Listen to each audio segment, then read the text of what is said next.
Story 1. The night I worked alone at Sather Printing. I need you to understand something before I start.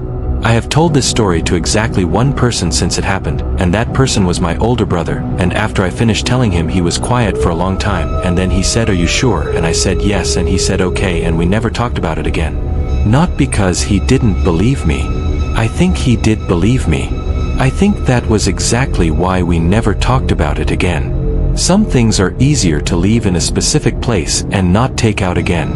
I have left this one in that place for 3 years, and I am taking it out now because I think it needs to exist somewhere outside of my own head and my brother's silence.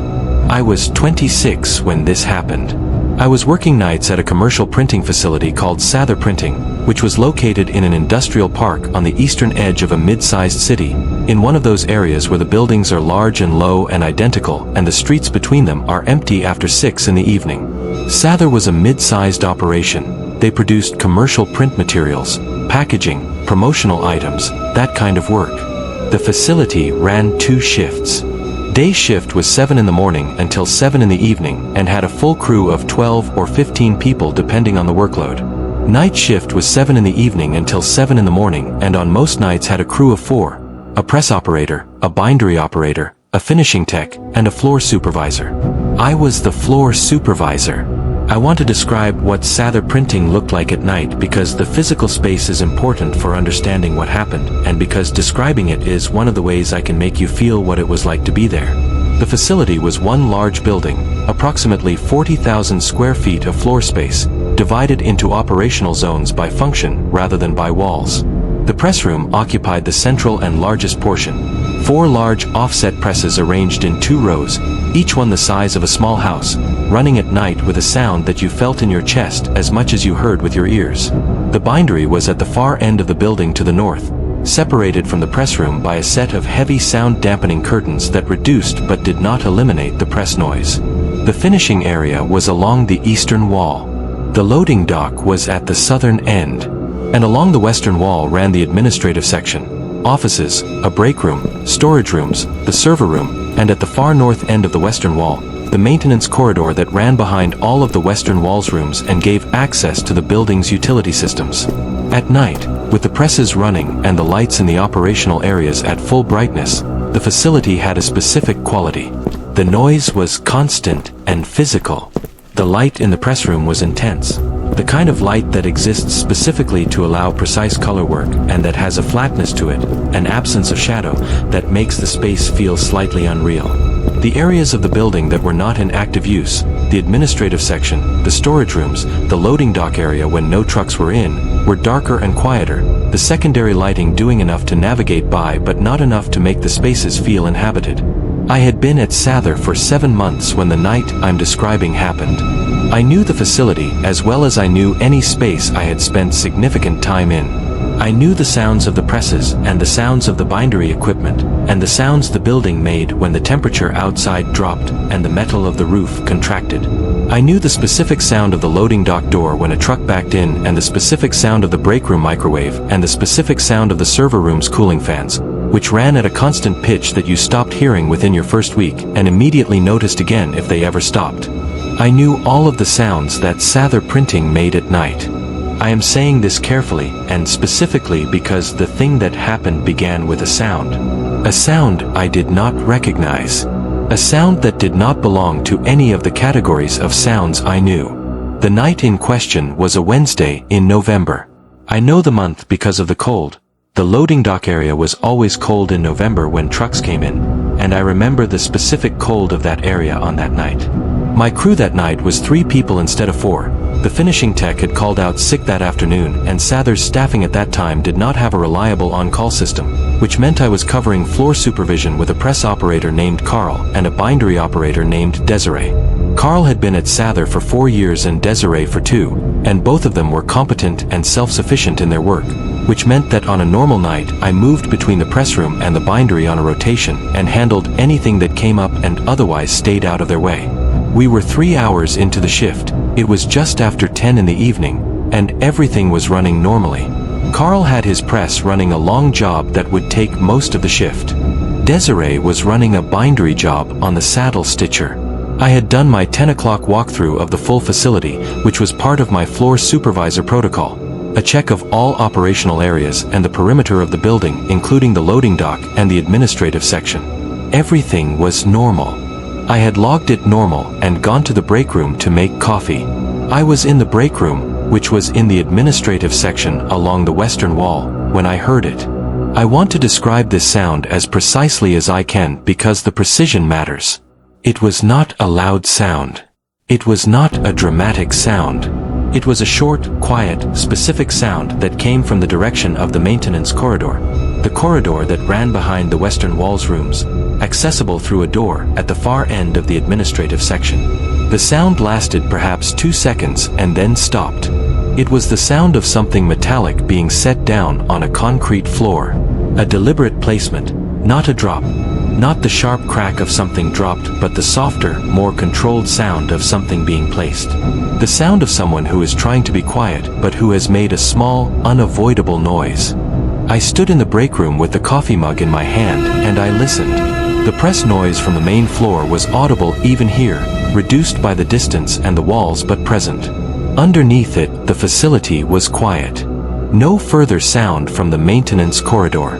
I put the mug down and I went to the administrative section door and opened it and looked down the administrative corridor.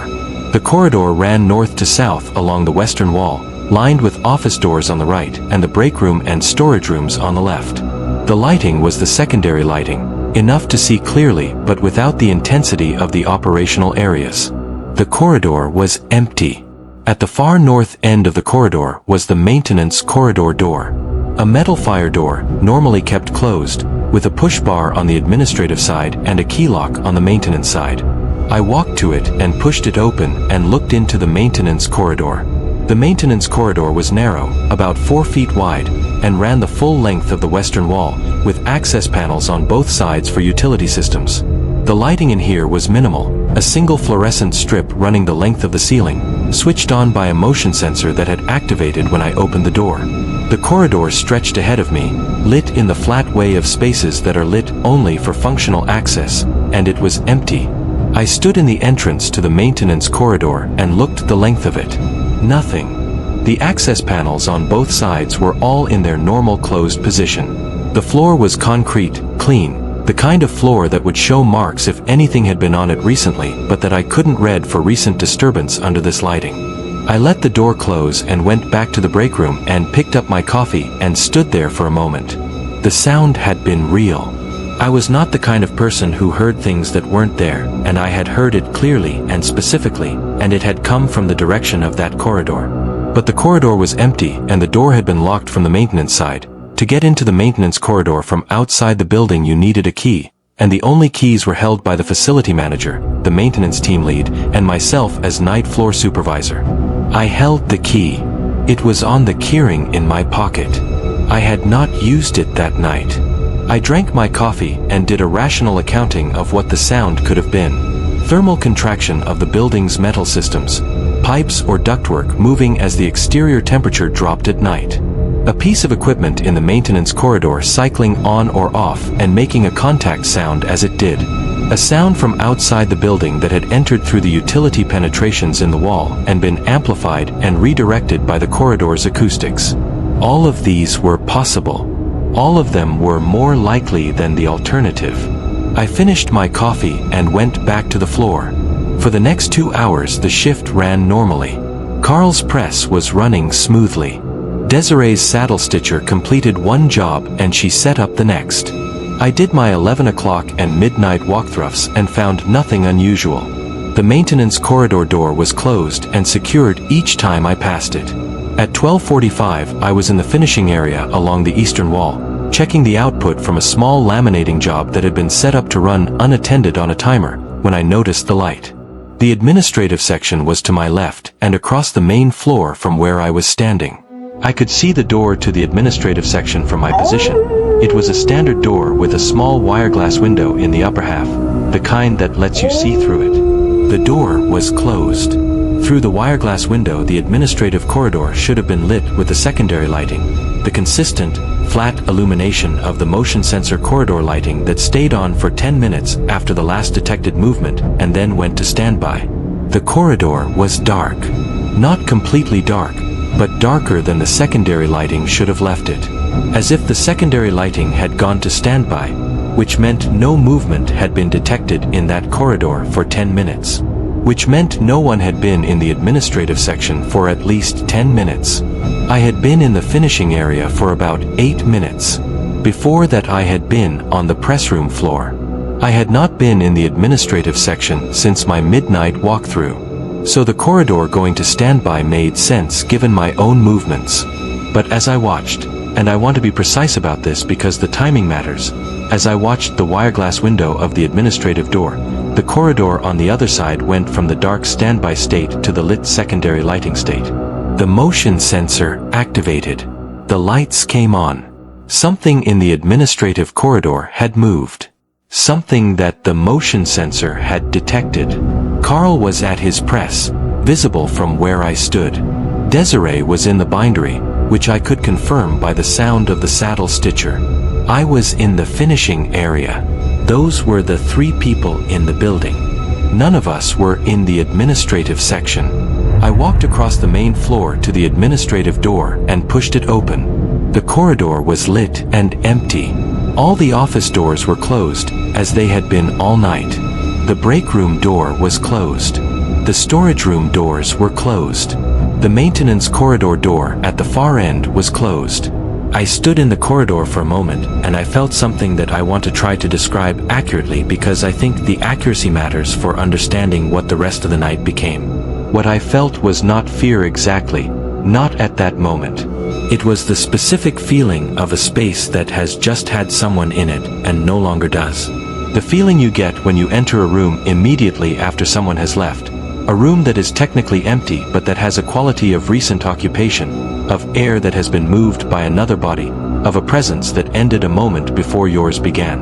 I have felt this before in ordinary circumstances and I know it is a real perceptible thing and not imagination, and I felt it in that corridor. I walked the length of the corridor. I opened every door, every office, the break room, both storage rooms. Empty. Lights off in each one. The maintenance corridor door at the far end was closed and I pushed the bar and opened it and looked into the maintenance corridor. The motion sensor light in the maintenance corridor activated. And on the floor of the maintenance corridor, approximately 10 feet from where I was standing, there was a tool. A pipe wrench, large, the kind used for heavy plumbing work. It was lying on the floor of the maintenance corridor on its side, in a position that was completely inconsistent with being placed there deliberately by the maintenance team. It was in the middle of the corridor floor, not against either wall, not near any access panel, not where a tool that was being used would be set down. It was in the middle of the floor the way a tool ends up in the middle of a floor when it has been carried and set down quickly, without thinking about placement, by someone who needed both hands free. I looked at the wrench and I looked at the corridor around it and I looked at the length of the corridor stretching ahead of me, and I felt something shift in my chest, a physical sensation, a tightening that was my body telling me something that my mind had not yet fully processed. Someone was in my building. Not Carl, not Desiree. Someone else.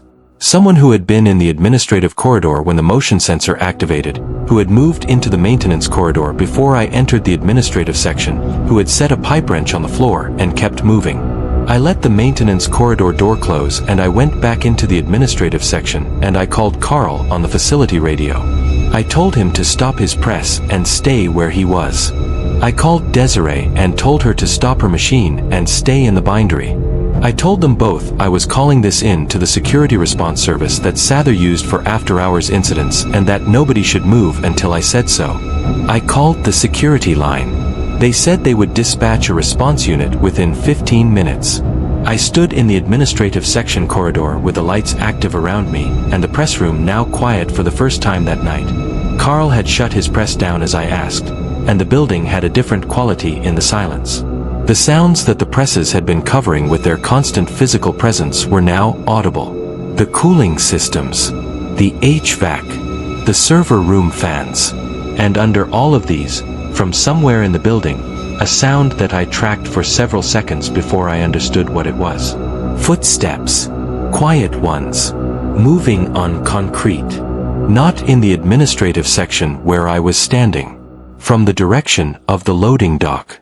The loading dock was at the southern end of the building, accessible from the main floor through a set of heavy doors, and from outside through the dock doors themselves, which were secured with both mechanical locks and an electronic locking system that required a code.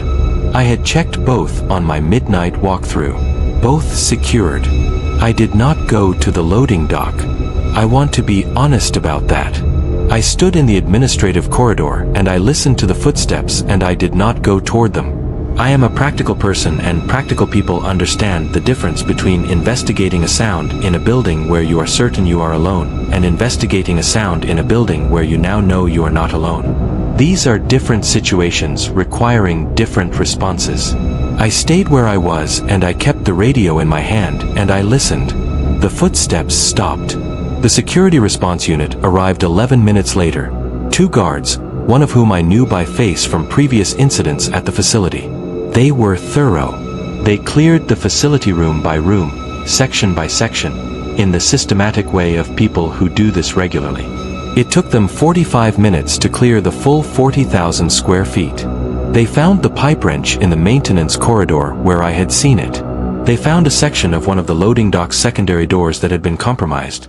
Not the main lock, but the secondary chain that provided backup security, which had been cut with a tool at some point, cleanly and deliberately, and then rehung so that it appeared intact from the outside unless you pulled on it. The chain was cut, and the door was the only point in the building's perimeter security that had a verifiable breach. They found no person. What they found in the loading dock itself was what I have thought about most in the 3 years since. In the corner of the loading dock area, behind a stack of palletized paper stock that had been delivered the previous day and not yet moved to storage, there was a space between the pallets and the loading dock wall. The space was approximately 3 feet wide and 5 feet deep and 7 feet tall, the height of the stacked pallets. In that space someone had made something. Not a sleeping area, exactly. More like a position. A folded moving blanket on the floor, the thick padded kind used by furniture removal companies, which we did not use at Sather and which had not come in with any delivery that I could account for. A water bottle, full, positioned upright against the wall. And a series of marks on the wall of the loading dock itself. Marks at a specific height, approximately eye level for a standing adult, made with what appeared to be a pencil or similar instrument. The marks were not words or numbers. They were tally marks. Vertical lines in groups of 5, the universal counting notation. In the beam of a security guard's flashlight, I counted them. 63.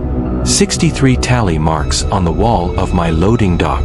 63 visits, or 63 nights, or 63 of something that I could not identify but that someone had been counting carefully enough to keep a record of on the wall. The security guards photographed everything.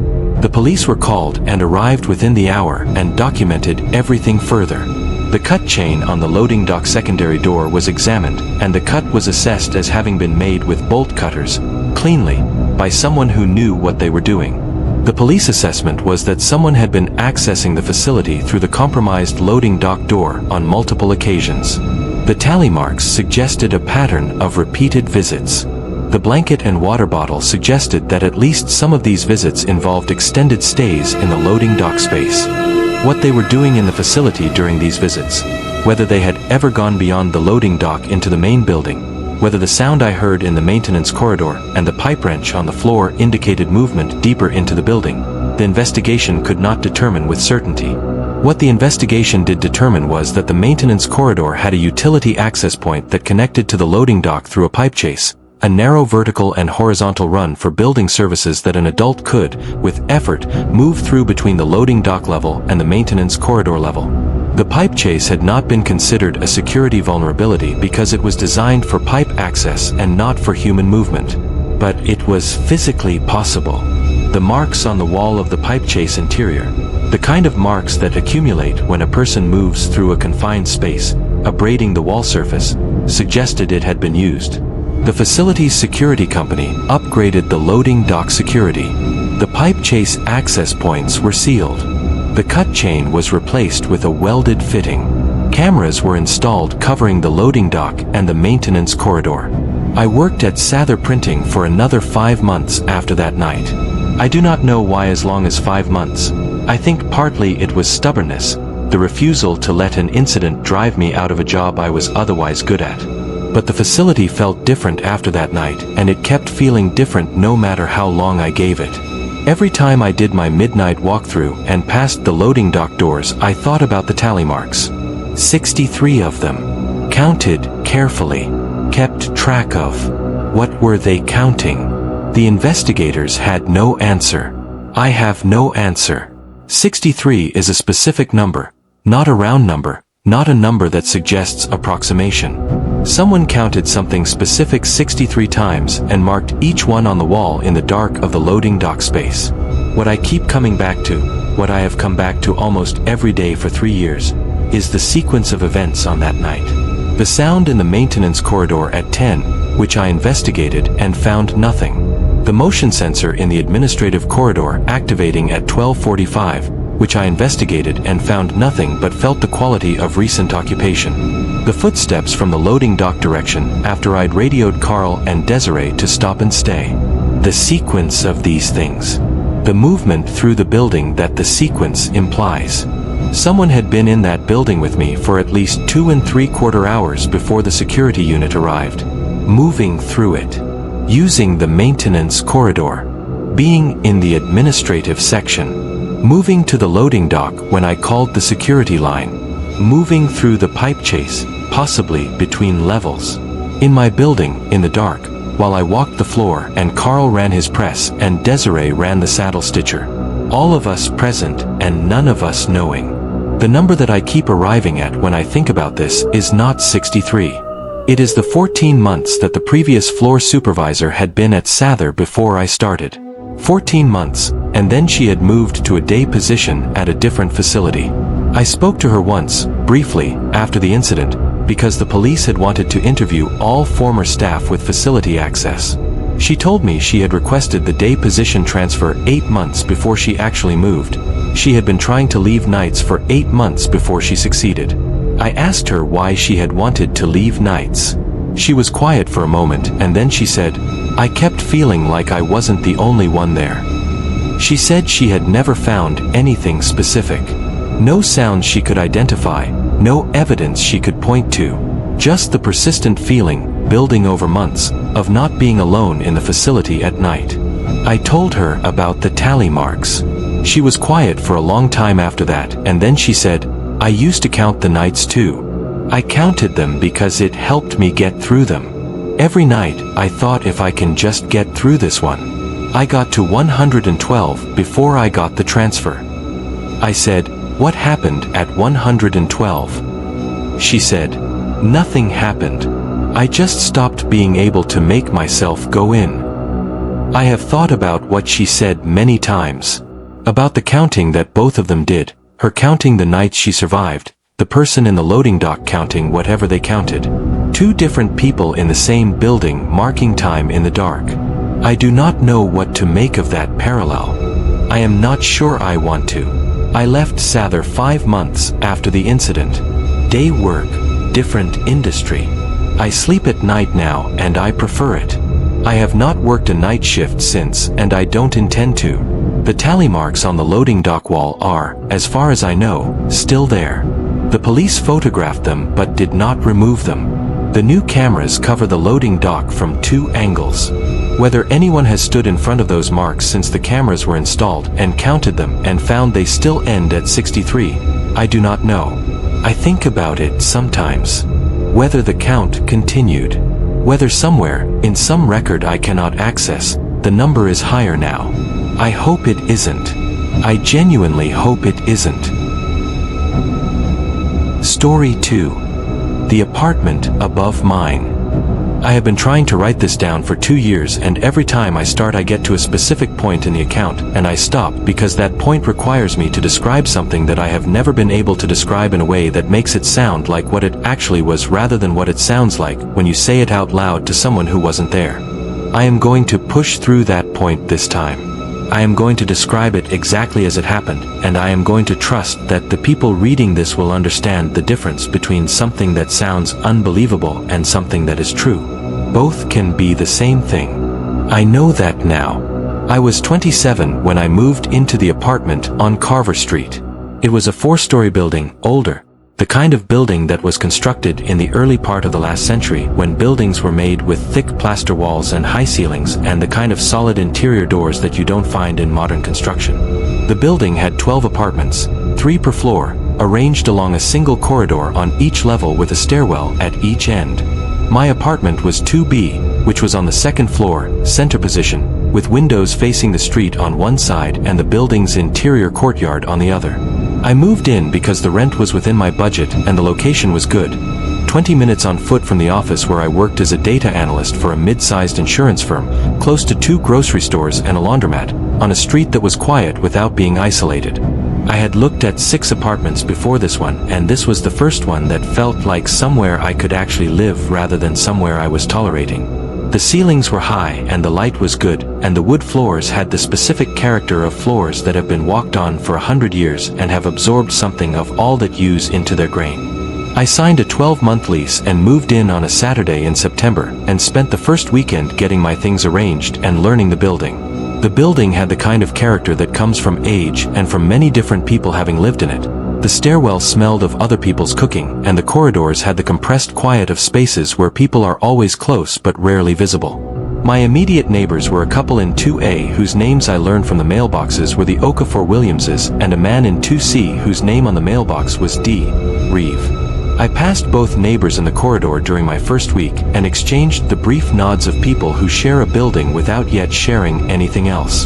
The apartment above mine was 3B. I learned this from the building's layout the same way I learned everything about the building, by paying attention. The apartments stacked directly above each other floor by floor, which meant 3B was directly above my apartment in every room. The living room of 3B was above my living room. The bedroom of 3B was above my bedroom. The kitchen of 3B was above my kitchen. This is a standard configuration in buildings of this type, and it would not be worth mentioning except that the resident of 3B and their presence directly above me became the central fact of my life in that apartment in a way that I could not have anticipated and that I am still, 2 years later, working to understand. My first 2 weeks in the apartment were completely normal.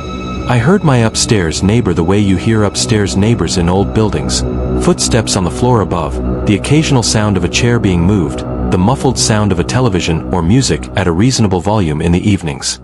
These are the normal sounds of shared vertical living, and I had lived in apartments before, and I knew how to exist alongside them without being disturbed. I registered the sounds of 3B and categorized them as background and went on with my life. At the end of my second week, I noticed the first thing. I was in bed on a Thursday night, just after midnight, not yet asleep. I was in that specific state between wakefulness and sleep where your body has relaxed but your mind is still processing the day, running through the things you did and the things you need to do in a loose, associative way. The building was quiet. The street outside was quiet. The only sound was the occasional creak of the building itself and the distant sound of a car passing on the street. And then the footsteps started above me. I want to describe these footsteps specifically because their specific quality is what made them different from the normal footsteps I had been hearing for 2 weeks. The footsteps I had been hearing during the day and early evening were the footsteps of a person going somewhere, from one room to another, to the kitchen and back, the purposeful footsteps of someone living their life. These footsteps were different. They were slow, much slower than walking pace, each footstep placed with a deliberateness that walking does not require, with a pause between each step that was too long to be natural. And they were following a pattern. Not moving from one place to another. Moving in a shape. A circuit. The footsteps were moving around the perimeter of the room above me. My living room, which was 3B's living room, in a slow, even circuit. Around and around.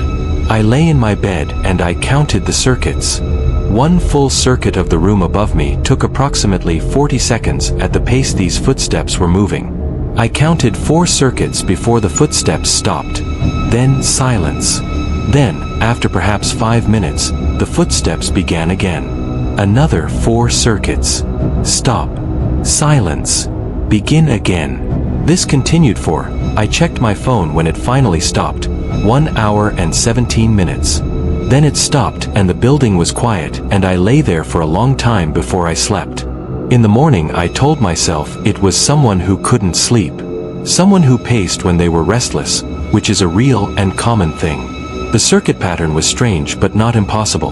People develop habits of movement when they are restless, and a habitual pacer might trace the same path repeatedly without being aware of the repetition. This was a reasonable explanation, and I held it carefully through the next day.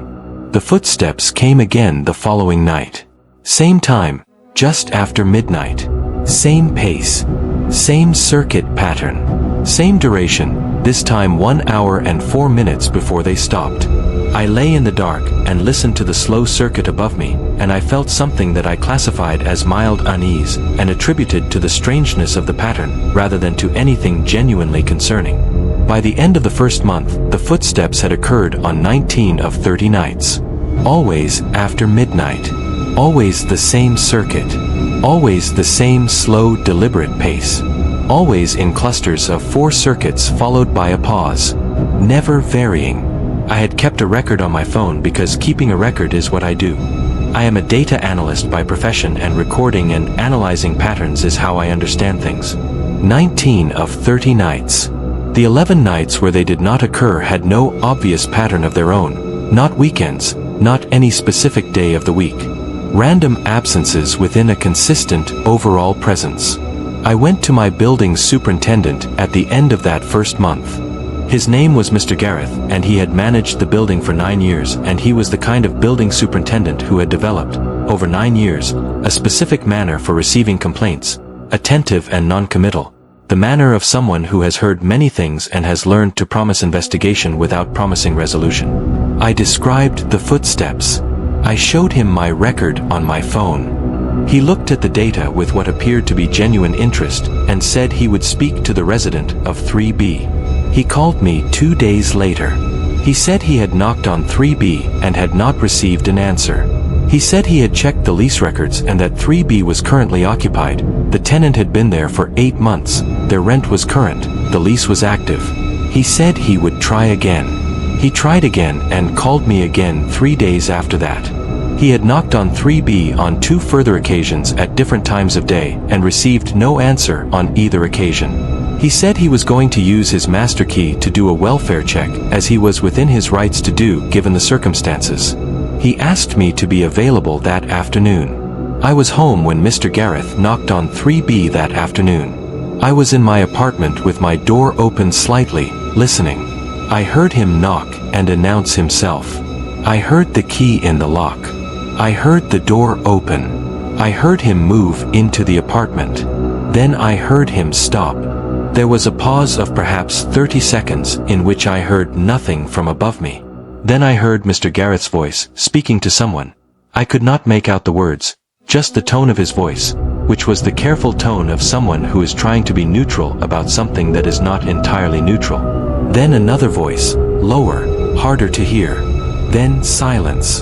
Then Mr. Gareth's footsteps moving back to the door and the sound of the door closing. He came down to my floor and knocked on my door. I opened it.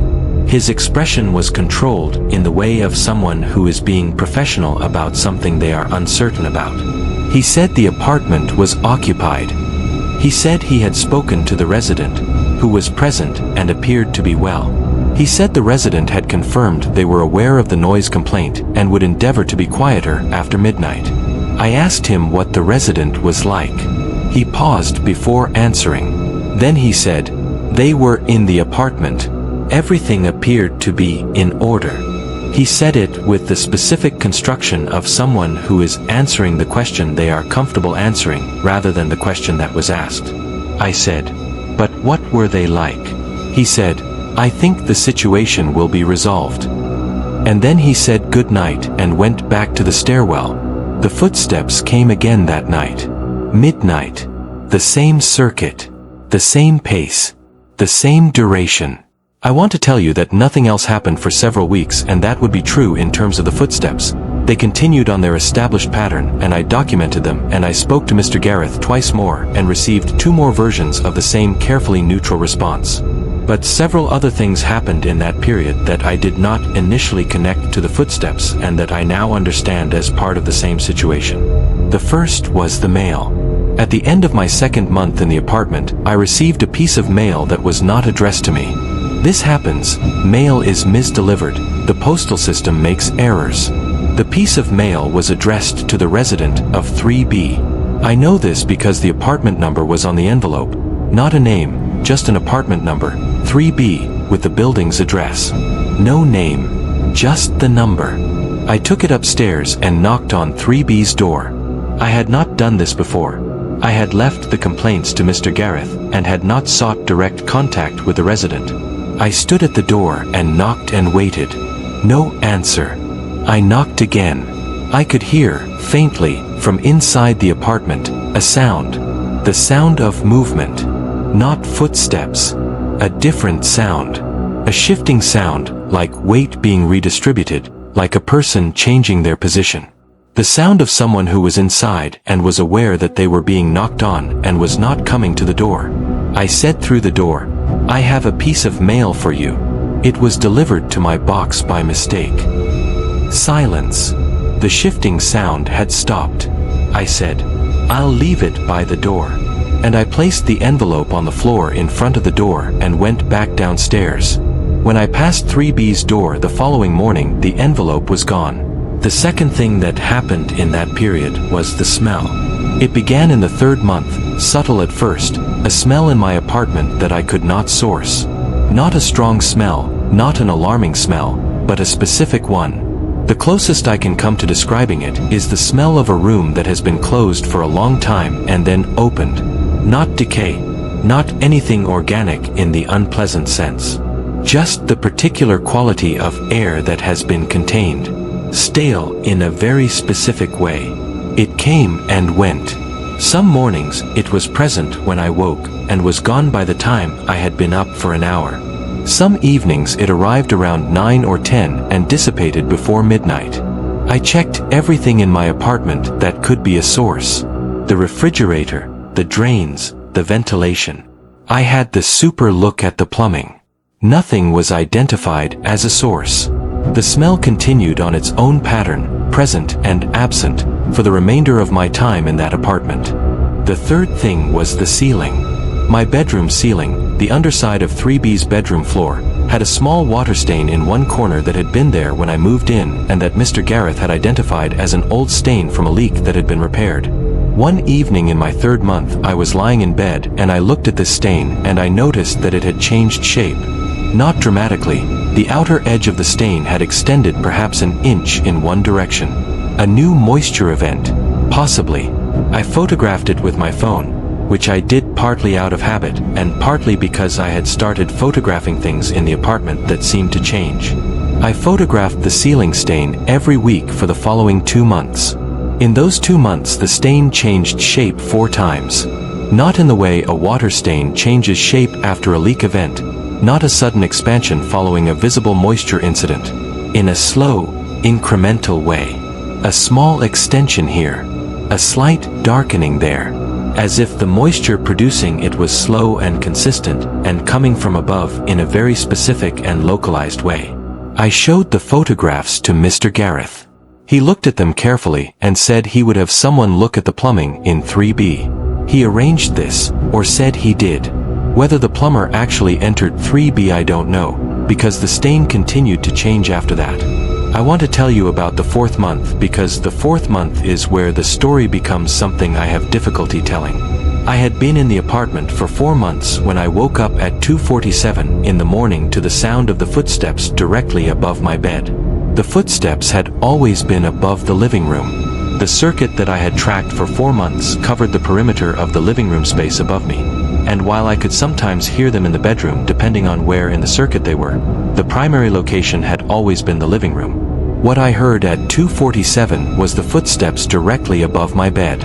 Above the bedroom. Moving slowly, with that same deliberate pace, but not in a circuit. Moving from one side of the bedroom above me to the other. Back and forth. Slowly. As if someone was standing at the window side of the bedroom above me and walking to the door side and then walking back. over and over, back and forth above my bed. I lay in the dark, and I listened, and I want to describe what it felt like to lie in your bed and hear slow, deliberate footsteps passing back and forth directly above you at 2:47 in the morning. It felt like being aware of a presence in a way that your body registers before your mind does. A physical awareness, a specific quality of attention that your nervous system produces when something is very close and you are not sure what it is or what it wants. My hands were flat on the mattress, and I could feel my own pulse in my palms, and I lay very still, and I listened, and the footsteps moved back and forth above me for 23 minutes before they stopped. I know it was 23 minutes because I watched my phone the entire time. When they stopped, I lay still for another 20 minutes before I got up. I went to the living room and I sat on the couch with all the lights on, and I did not go back to sleep that night. In the morning I called Mr. Gareth and I told him what had happened. He listened, and he said he would speak to the resident again. I said I wanted to be present when he spoke to the resident. He said that wasn't standard procedure. I said I understood and I wanted to be present anyway. He agreed. We went up to 3B that evening, together. Mr. Gareth knocked. No answer. He knocked again and announced himself. No answer. He used his key. The apartment was empty. Not just empty of people, empty of occupancy. When he pushed the door open and we stood in the doorway and looked in, the apartment was bare. No furniture, no personal items, no evidence of anyone living there. The floors were bare wood, clean. The walls were bare. The kitchen surfaces were bare. The rooms were completely, entirely empty. I walked into the living room and stood in the center of it. I looked at the floor, the bare wood floor of 3B's living room, and I saw what 4 months of slow, deliberate footsteps following the same circuit had done to a wood floor. There was a path in the floor. Not a deep path, not a groove or a structural mark, but a visible difference in the surface of the wood, following the exact circuit I had been listening to for 4 months. The boards along the perimeter of the room, the specific line that someone walking that circuit would follow, had a slightly different quality from the rest of the floor. Slightly more worn. Slightly more polished. The kind of difference that accumulates over repeated foot traffic in the same path over a long period of time. 4 months of nightly circuits. The math of the wear suggested far longer than 4 months. I looked at the bedroom. The floor of the bedroom above my bedroom. Along the path between the window wall and the door wall. The path that the footsteps had traveled back and forth for 23 minutes at 2:47 in the morning, there was the same quality of differential wear. More subtle than in the living room, but there. I stood in the bedroom of 3B, and I looked at the worn path on the floor, and I thought about the footsteps directly above my bed, and I felt something that I do not have a precise word for, and that I have not felt in any other context before or since. Mr. Gareth stood in the doorway of the bedroom and looked at the floor and said nothing. I said, "How long has this apartment been rented?" He said, "The current lease started 8 months ago." I said, "And before the current tenant?" He was quiet for a moment. Then he said, "The apartment has been continuously occupied for the past 4 years. There have been 3 tenants in that period." I said, "Where is the current tenant?" He said he didn't know. I said, "Have they taken their belongings?" He said, "There appear to be no belongings." I looked at the room around me. Bare walls. Bare floor with its worn path. And on the wall beside the bedroom window, which I had not noticed when I first entered the room because it was in shadow, something written. Not high up, at a height that a seated person would write at, low on the wall, near the floor. Written in pencil, small and careful. I crouched down to read it. It was a number. Just a number, written in careful digits. I looked at it and I understood it in the way you understand something that you have already been building toward without knowing it. The number was the count. I knew it was a count because the number was 712, and 712 is not a round number and not a random number and not a number that ends up on a wall unless someone put it there because it meant something specific. 712 nights. Or 712 circuits. or 712 of something that someone had been counting carefully enough to write on a wall in a room they had apparently just vacated without taking anything with them. I photographed the number on the wall. I photographed the worn paths on the floor. I went back downstairs and I called the police and I made a report, and the police came and documented the empty apartment and the worn paths and the number on the wall. The investigation that followed produced the following information, which I will give you in the order I received it. The tenant of 3B had signed an 8-month lease under a name that the rental agency confirmed when contacted by police. The name was real. It belonged to a real person. But the real person whose name was on the lease had not signed it and had no knowledge of the apartment. Their identity had been used without their consent. The deposit and the first month's rent had been paid in cash, which the rental agency had accepted, which was not standard procedure but had not been flagged at the time. Someone had rented apartment 3B under a stolen identity, paid cash for 8 months, lived there, or done whatever it was they did there, for 8 months, and left without any belongings because they had apparently arrived without any. The previous tenant of 3B before the current 8-month lease had vacated their tenancy 6 months before the current lease began, according to the rental agency. The 6-month gap was a period of vacancy. The apartment had been empty and on the market. During that vacancy, the rental agency confirmed, there had been 2 reports from building residents of sounds from 3B. Footsteps. This was documented in the agency's maintenance log as unresolved reports during vacancy. Footsteps in a vacant apartment. During the 6 months before the person with the stolen identity moved in. The tenant before that, the one who vacated before the 6-month vacancy, the rental agency attempted to contact them for the police investigation. They were located.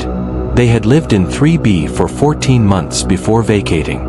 The police officer who spoke to them told me later that they had asked to be let out of their lease early.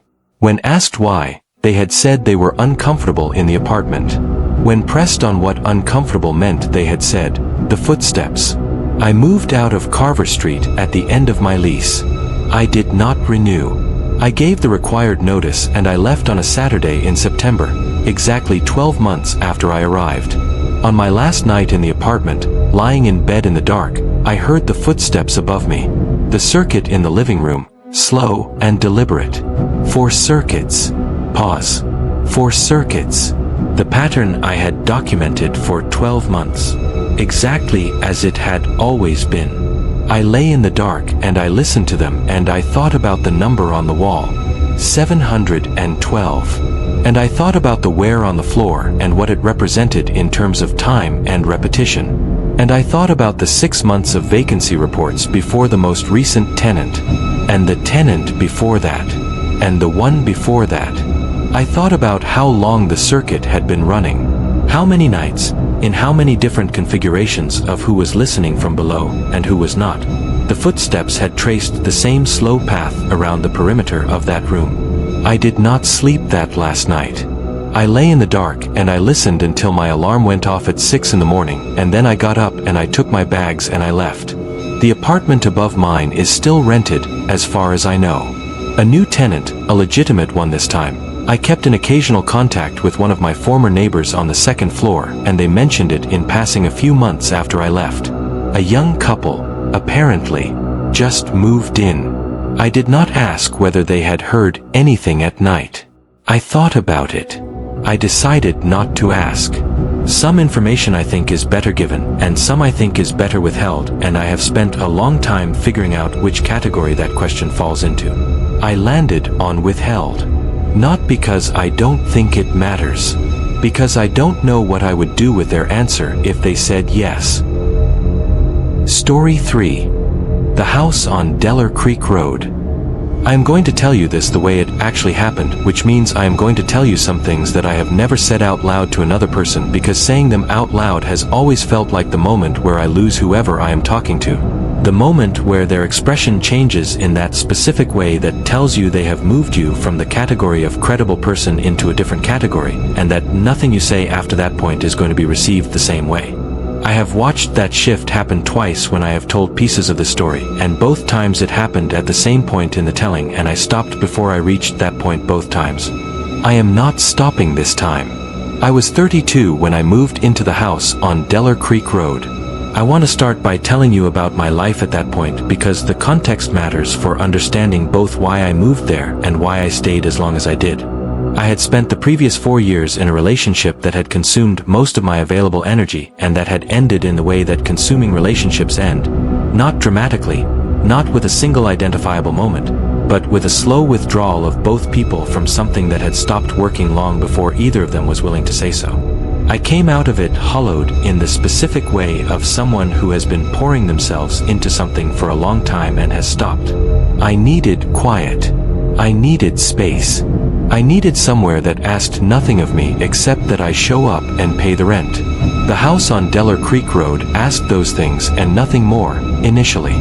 It was a 2-story rental property on a rural road in a county I had not lived in before, about 30 miles from the city where I worked as a freelance technical writer, work I did from home, which meant I could live anywhere with a reliable internet connection. The house sat on just under 2 acres, with a creek at the back of the property that gave the road its name and that I could hear from the bedroom window at night when everything else was quiet. Dense woodland on the east and west sides. A neighboring property visible through the trees to the west. Close enough to see their lights at night, but far enough that we would never interact unless we chose to. The road itself was sparsely populated, maybe 8 houses over 2 miles, the spacing of people who have chosen distance deliberately. I signed a 6-month lease with an option to renew. I moved in on a Friday in October with 2 carloads of belongings and the particular relief of someone who has been waiting to be somewhere quiet and has finally arrived. I remember that first evening clearly. I sat on the back porch with a cup of tea and I listened to the creek and I felt something loosen in my chest that had been tight for a long time. I thought, this is the right place. I thought this is exactly what I needed. I want you to hold that feeling, that specific feeling of rightness, of having found the right place, while I tell you what the right place turned out to be. Because I think the contrast between that feeling and what followed is the most important thing about this story. Not the incidents themselves. The distance between who I was on that first evening on the porch and who I was 6 months later when I finally left. The distance is very large. I am still, 2 years on, working out what to do with it. My first week was everything the first evening had promised. I set up my workspace in the smaller of the 2 upstairs bedrooms, arranged the rest of the house to suit my habits, walked the property and the road in both directions to learn the geography, and began to settle into the specific rhythm of solitary rural living. Early mornings, long working days, evenings by the wood stove that the house had in the living room and that I used heavily from the first night.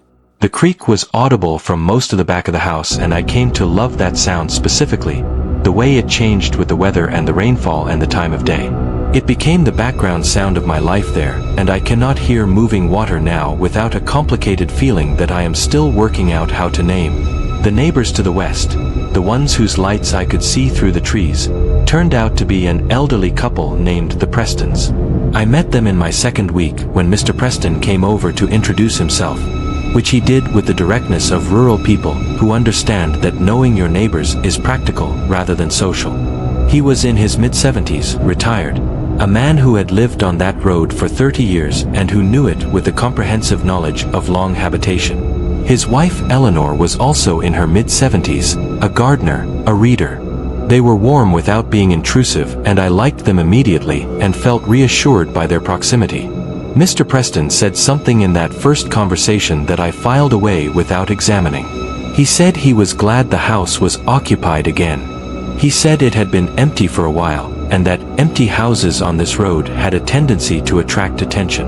I asked what kind of attention and he said, oh you know, people. The road gets quiet in winter and people notice an empty property. I accepted this as the general observation it appeared to be, and changed the subject, and forgot about it. I should not have forgotten about it.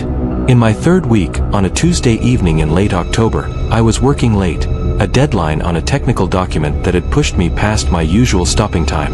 It was past 11 when I finally closed the laptop, and the house was quiet in the way it was always quiet at that hour.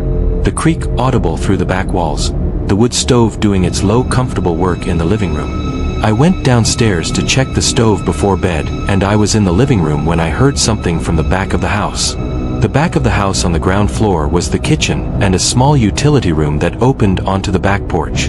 The sound came from the utility room, a short sound, quickly finished. Not a crash or a bang. A more subtle sound. The sound of something brushing against the exterior wall of the utility room. Like a branch, if a branch had been close enough to contact the wall. But I had been in the yard, I had walked the property, and I knew there were no branches close enough to the utility room wall to make contact. I stood in the living room and listened. Nothing further. I went to the utility room door and opened it and turned on the light and looked around. The utility room was exactly as it should be. Washer, dryer, the shelving unit with cleaning supplies, the back door with its deadbolt and its handle lock both engaged. The window above the washing machine, which faced the backyard, was closed and latched. Nothing was different from how it had been. I stood in the utility room for a moment. Through the window I could see the backyard in the ambient darkness, the porch just visible, the shape of the yard beyond, the creek invisible but audible. Nothing moved. I went to bed. I lay awake for longer than usual. The creek sounded the way it always sounded, and eventually I slept. What I noticed in the morning was small enough that I almost missed it. I was in the kitchen making coffee, and I looked out the kitchen window that faced the backyard, and I noticed that the outdoor furniture, a small table and 2 chairs on the back porch, the kind of lightweight resin furniture that comes with rental properties, was arranged differently from how it had been the day before. Not dramatically differently. The 2 chairs had been on either side of the table, facing each other across it. Now they were both on the same side of the table, side by side, facing the yard. I stood at the kitchen window and looked at this for a moment. Then I went to the back door and unlocked it and went out onto the porch and stood next to the table. The chairs were side by side, facing the yard, facing the creek, which was beyond the yard in the tree line. The chairs were positioned the way you would position 2 chairs if 2 people were going to sit in them together and look at something. I looked at the yard and at the tree line beyond it, and at the space where the creek was, and I thought about who had moved those chairs and when, and I could not build an explanation that made me feel better.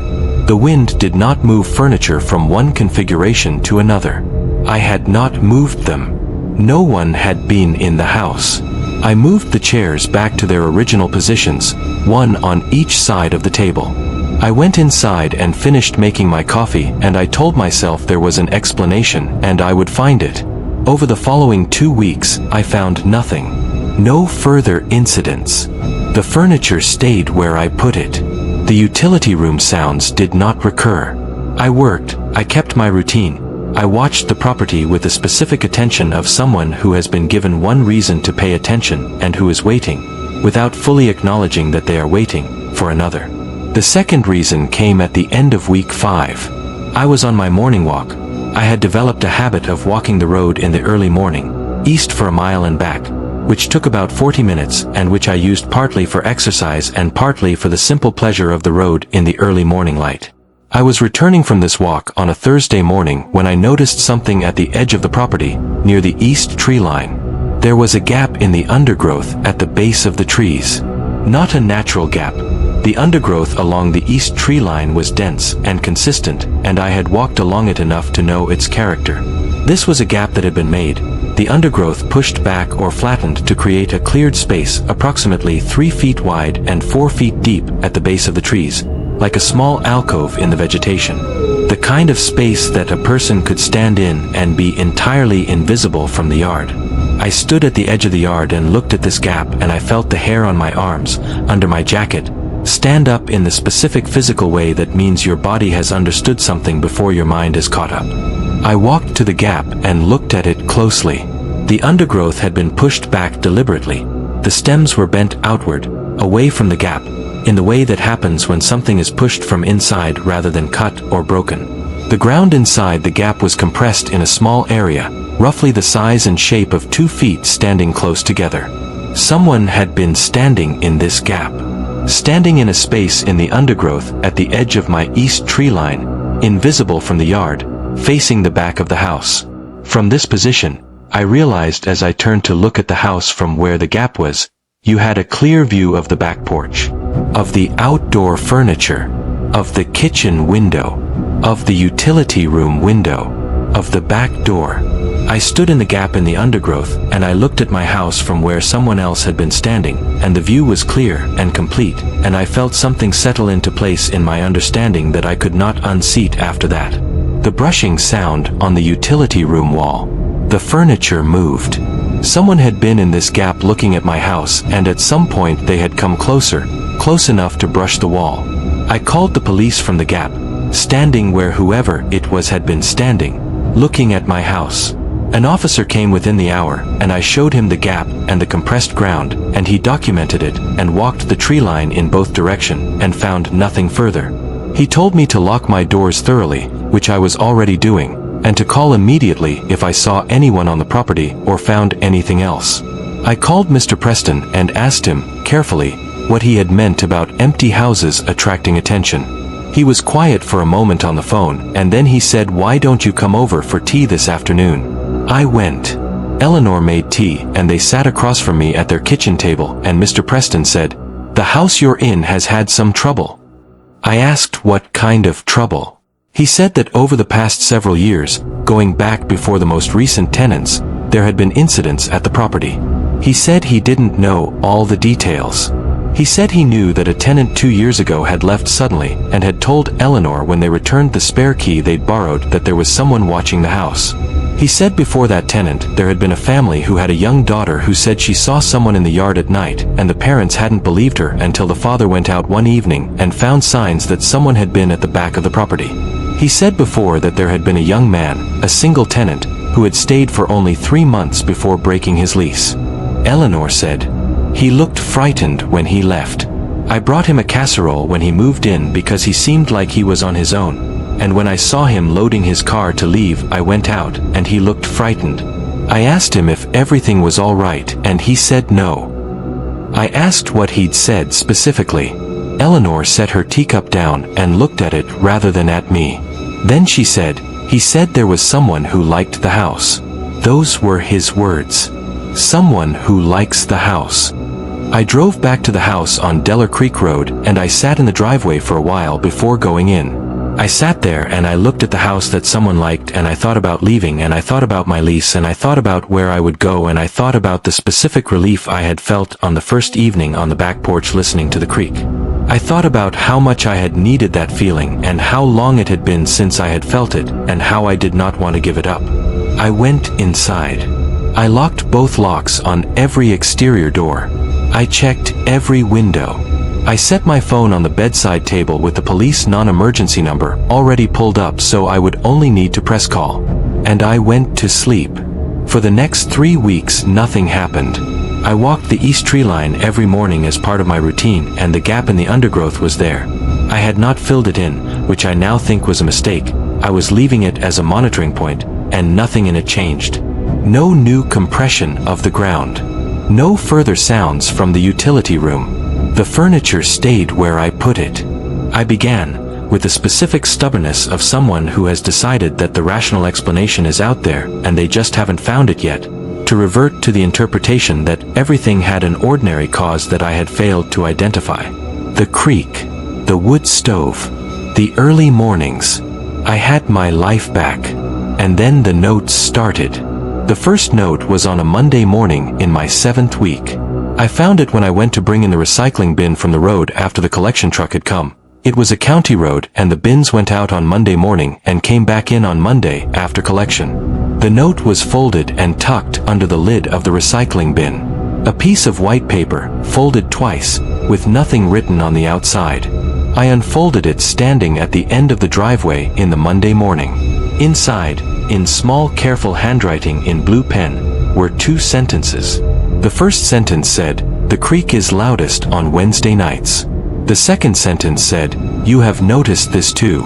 I stood at the end of my driveway and I read those 2 sentences, and I read them again, and I felt something happen to my breathing that I did not have voluntary control over. Because both sentences were true. The creek was loudest on Wednesday nights. I had noticed this over my 7 weeks at the house, and I had thought about it and concluded it was related to the weekly variation in upstream water usage from properties further up the creek's course. And I had noticed it in the specific attentive way of someone who has been listening to a sound for weeks and has begun to understand its patterns. Someone knew that I had noticed. Someone had been paying close enough attention to my life in this house to know that I listened to the creak at night and that I had observed its Wednesday pattern. I did not touch the note with my bare hands after that first reading. I went inside and got a Ziploc bag and I put the note in it and I called the police. Not the non-emergency line. The main line. I told them I had been finding signs of someone watching my property and that I had now received a note. 2 officers came and they took the note and documented everything I told them. The gap in the undergrowth, the furniture, the utility room sounds, the history that the Prestons had shared. They filed a report and said a detective would follow up. The detective came the following day. She was thorough and she took the full history seriously and she said she was treating it as a stalking case. She asked me to document everything going forward and to call immediately if I found anything else or if I felt unsafe. I found the second note 4 days later. In the mailbox this time, separate from the regular mail, folded the same way as the first. I did not open it. I called the detective and she came and collected it and opened it in my presence. It said, "The wood stove sounds different when you use the oak than the birch. The oak is better for cold nights. You should use the oak." Information about my wood stove. About the specific difference in sound between 2 types of wood. Information that required being inside the house, or extremely close to it, during multiple fire lighting sessions. I used the wood stove almost every evening.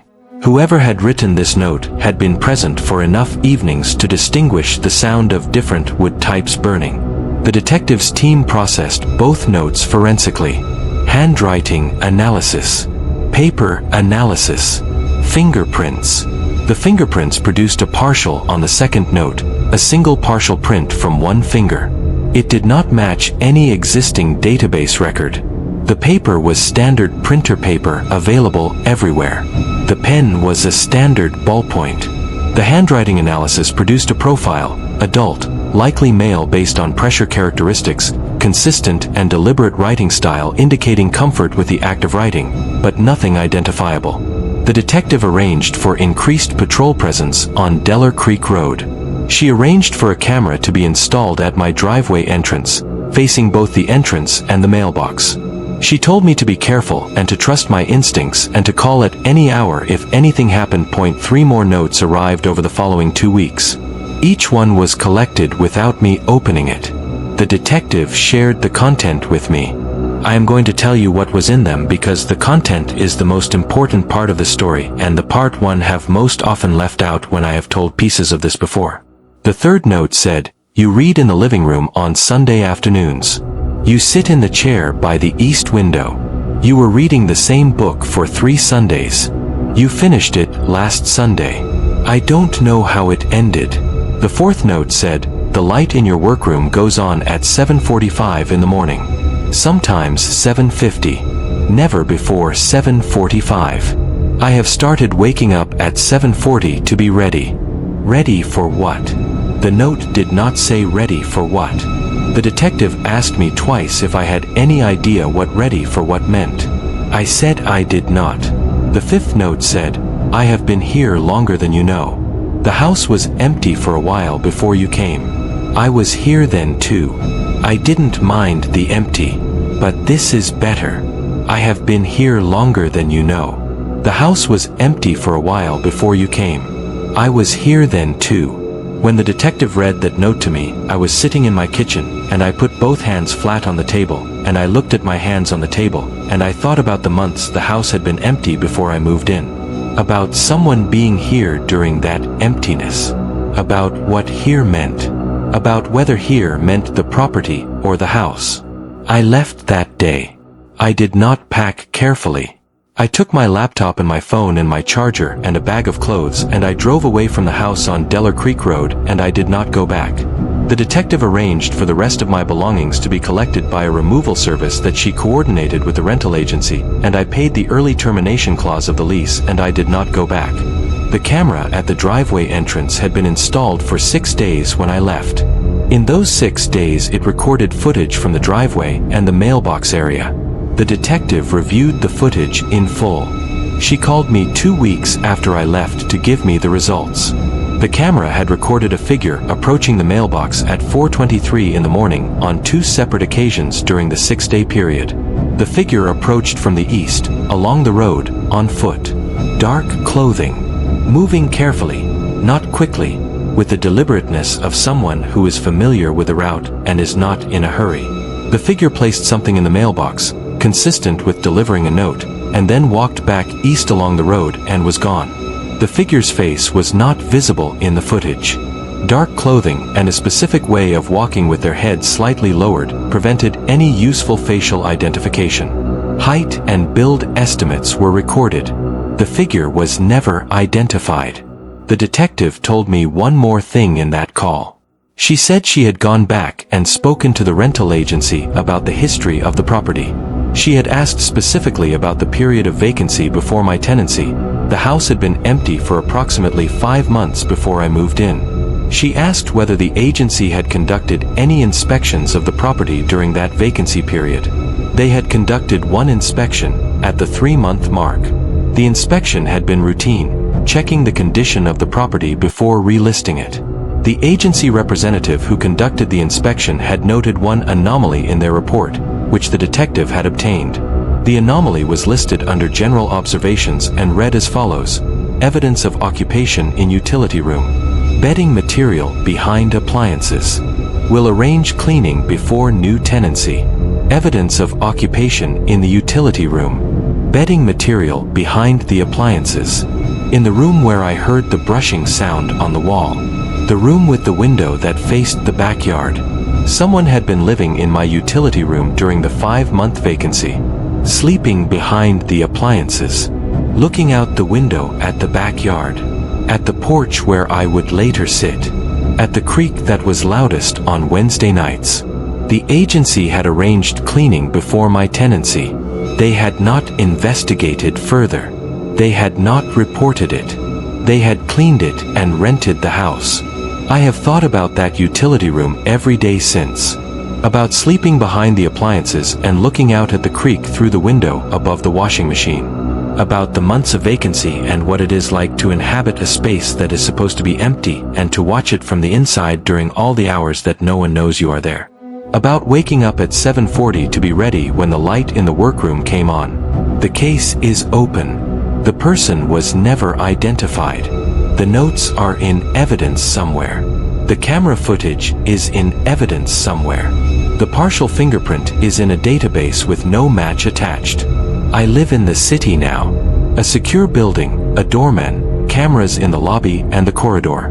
I have lived here for 2 years without incident. I sleep adequately. I work adequately. I am functional in all the ways that matter. But I do not sit by east-facing windows anymore. I do not sit where I can be seen from outside. I do not read in the same chair twice in a row. I know how these things sound.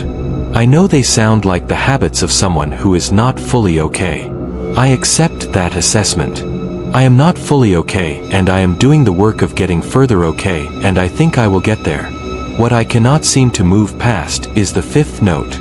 I have been here longer than you know. This is better.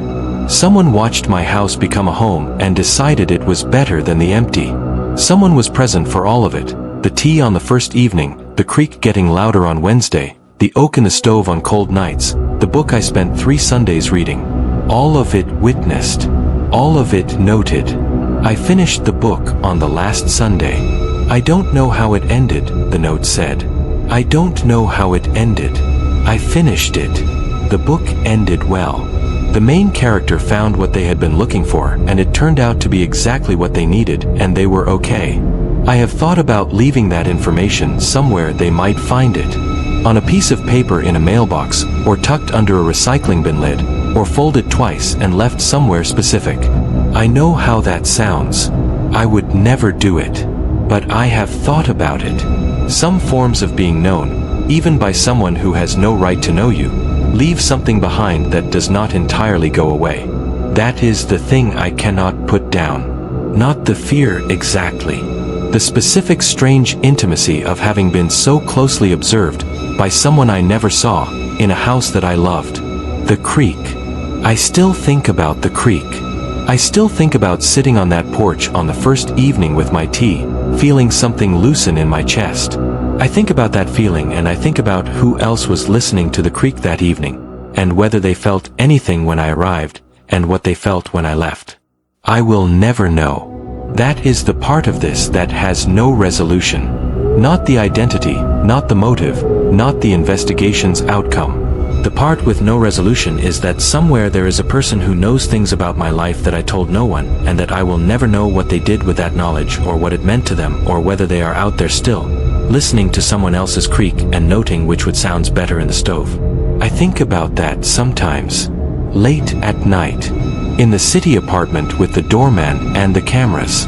I think about it, and then I check the locks and I go to sleep. Story 4. The Caretaker of Ashford Mill. I want to tell you first about the kind of quiet that exists in an old mill building at 3 in the morning, because if you have never been in one, you cannot fully understand what I am about to describe, and the specific quality of that quiet is the foundation of everything that happened to me there. An old mill is not quiet the way a library is quiet, or the way a field is quiet. It is quiet the way a thing is quiet when it has stopped doing what it was built to do but has not forgotten how. The machinery is still there in most of these buildings. The great wooden and iron mechanisms that ran on water power for 100 years, now motionless, now rusted into their last positions, but present in a way that fills the space differently from how empty space fills itself. The beams are enormous, the kind of timber that does not exist in modern construction, and they hold the building's weight with a specific solidity that you feel underfoot every time you walk the floor. The smell is particular. Old wood, old metal, the mineral smell of the millstone if the stones are still there, the ghost of grain dust that has worked itself so deeply into the fabric of the building over a century of operation that no amount of time will entirely remove it. And the sounds. An old mill at 3 in the morning makes sounds that have nothing to do with the wind or the settling of the structure. Sounds that come from inside, from the mechanisms themselves, the iron and the wood responding to temperature change and moisture change and the passage of time in ways that produce sounds that are not random, that have a quality to them, sometimes, of almost being intentional. I know how that sounds. I knew how it sounded when I was there, and I dismissed it every time I thought it, and I am telling you now, for years later, that dismissing it was the wrong decision, and that the sounds were telling me something I should have listened to from the first week. My name is not important.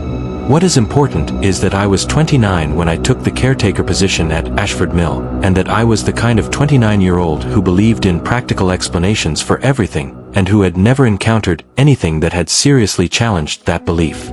I want you to understand this about me because it is the thing that made me stay so long and the thing that made the staying so costly. Ashford Mill was a historic property, a 19th-century grist mill on the bank of a small river in a rural county about 50 miles from the city where I had been living. The building had been purchased 3 years before I arrived by a heritage preservation organization that intended to restore it and eventually open it as a working museum. In the meantime, they needed someone to live on site, monitor the building's condition, oversee the initial stages of the restoration contractor's work during business hours, and maintain basic security of the property after hours. The position came with accommodation in the miller's cottage, which was a small stone building attached to the north end of the mill, separated from the main mill floor by a heavy internal door that could be locked from the cottage side. I applied because the work suited my background. I had done property management and facilities work for several years, and I understood old buildings, and I was good at the patient, methodical work of maintaining a large structure. I also applied because I needed to be somewhere different from where I was. I had been in the city for 5 years, and I had spent those 5 years becoming someone I did not particularly like, and I thought that a year in a stone cottage next to a river might help me become someone else. It helped me become someone else, eventually. Not in the way I had anticipated. The heritage organization's director walked me through the property before I started. Her name was Dr. Callahan, and she was a precise and enthusiastic woman in her early 50s who loved the building with the specific love of someone who has fought bureaucratic and financial battles to save a thing and has won. She showed me every part of the mill, the ground floor with the millstones and the main drive mechanism, the first floor with the hopper and the grain intake, the second floor which was mostly open storage space, and the upper level which was accessed by a steep internal stair and which held the mechanism that connected the water wheel to the main drive shaft. She showed me the wheel itself, which was on the north face of the building where the mill race ran, currently stationary, enormous, the paddles thick with moss and age. She told me the building was structurally sound. The restoration contractor had completed a full structural survey before the preservation organization took possession. She told me the electrical system had been updated to current safety standards. She told me the ground floor and first floor were the primary working areas for the restoration, and that the second floor and upper level were currently out of scope for the first phase, and that I should consider them off limits for routine access until the contractor had assessed them fully. She told me one more thing as we were finishing the walkthrough. She said the building had a history of what she called informal occupation before the preservation organization acquired it. She said in the years between its closure as a working mill and its acquisition by the organization, the building had been used periodically by people looking for shelter. She said this was not uncommon with historic rural properties, and that the organization had done a full clearance of the building when they took possession, and that there was no current evidence of unauthorized occupation. She said it in the brisk way of someone who is conveying information they consider relevant but resolved. I noted it and moved on. I moved into the miller's cottage on a Monday in March and began work the following morning. The cottage was small and stone-walled and had been made habitable by the organization with basic furnishings and updated plumbing and heating. It was the right size for one person living simply, and I settled into it quickly. The internal door between the cottage and the mill floor was heavy oak, fitted with a substantial bolt on the cottage side, and I kept it bolted at all times when I was not working in the mill. This was not because I was nervous about the mill. It was because the mill was cold and the cottage was warm and there was no reason to leave the door open. My first 2 weeks established the rhythms of the work. The restoration contractors team arrived at 7:30 on weekdays and worked until 4. My role during their hours was supervisory and logistical, making sure they had access to what they needed, documenting their progress for the organization's records, liaising between the team and Dr. Callahan on any issues that arose. After 4, I was alone on the property until the following morning. The evenings were mine. I cooked in the cottage, read, walked the riverbank, and went to sleep at a reasonable hour. The river was audible from the cottage bedroom, and I found the sound of it, the way I always find the sound of moving water, deeply conducive to sleep. The first thing I noticed was in my 3rd week. I was doing my end-of-day walkthrough of the mill floor, a check of the restoration team's work area before I locked up for the night, confirming that tools were stored, materials were secured, no safety issues were left unaddressed. This was a routine I had established in my first week, and it took about 15 minutes. On this particular evening, a Wednesday, I was on the first floor of the mill, the hopper level, when I noticed that something on the far side of the floor was different from how it had been when I came through at the end of the contractor's day. The first floor of the mill was not part of the active restoration area. The contractor's work at this stage was concentrated on the ground floor mechanism and the structural elements of the exterior. The first floor was, as Dr. Callahan had indicated, considered out of current scope. I came through it on my walkthroughs, but nothing was being worked on there, and nothing should have changed from day to day. What was different was a small thing. In the far corner of the first floor, the northeast corner, there was a wooden hatch in the floor, an original feature of the mill, a loading hatch that had been used to move grain between levels using the mill's internal tackle. The hatch was approximately 3 feet square, hinged on one side, with an iron ring handle on the other. It was normally closed and flush with the floor.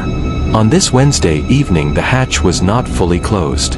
It was raised perhaps 2 inches on the ring handle side, as if it had been opened and then set back down without being pressed fully into its closed position. I stood and looked at the hatch for a moment. The restoration team did not work on this floor.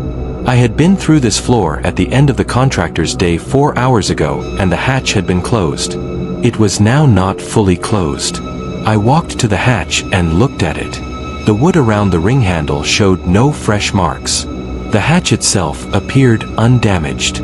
I pressed it down until I felt its seat fully in its frame, and I stood up and looked at the floor around it. Old floorboards, thick and wide, the original mill flooring. Nothing on them that told me anything. I looked at the hatch for another moment, and then I went back to the cottage and bolted the internal door and made my dinner and told myself it was the building settling. That temperature change had caused some movement in the old floorboards that had transmitted to the hatch and lifted it slightly. This was not a mechanically implausible explanation, and I held it firmly. The hatch was raised again the following evening. Same amount, 2 inches on the ring handle side. This time I photographed it before I pressed it closed. Over the following week, the hatch was raised on 4 of the 5 evenings when I checked. Always the same amount. Always the ring handle side. Always set back down rather than left fully open. As if whoever or whatever was moving it was making an effort to leave it in a position that could be interpreted as not fully moved. I told the restoration team's site supervisor, a man named Duncan, about the hatch. He came up to the first floor with me the following morning and looked at it. He pressed it with his foot, and it seated firmly.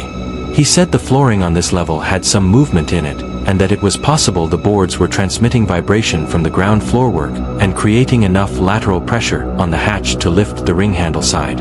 He said he'd seen similar things in old buildings. He was confident and practical about it, and his confidence was contagious, and I let it persuade me. The hatch continued its pattern. I continued photographing it. I continued pressing it closed each evening. In my 5th week, 2 things happened that I did not initially connect to each other or to the hatch. The first was a smell. A smell in the mill floor area. Not the cottage, not the first floor where the hatch was, but the ground floor, the main mill floor where the millstones and the drive mechanism were. A smell that was not part of the mill's existing character of old wood and metal and grain dust. It was a human smell. The specific kind of smell that a confined space acquires when a person has been in it for a long time. Not the smell of a specific person, not body odor exactly, but the undifferentiated human quality of air that has been breathed and moved through repeatedly by a body. I noticed it on a Tuesday evening, and I thought immediately of what Dr. Callahan had said about the building's history of informal occupation, and I felt something tighten in my chest that I did not want to examine too closely. I checked the ground floor carefully. I checked the spaces behind the millstone housing and the spaces beneath the drive mechanism and the 2 alcoves along the south wall that were original features of the building, used originally for storing tools and materials. I found nothing. The smell was present, and then, when I stood still and tried to locate it, seemed to dissipate. I put it in the same mental category as the hatch and went back to the cottage. The second thing was the wheel. The water wheel on the north face of the building was enormous, approximately 20 feet in diameter, the paddles wide and deep, the whole structure so massive that when it had been operational, it could be heard throughout the surrounding countryside. It was now stationary, as I have said, locked in its last position by decades of rust and moss and the accumulated weight of its own stillness. The mill race that had once powered it still ran with water.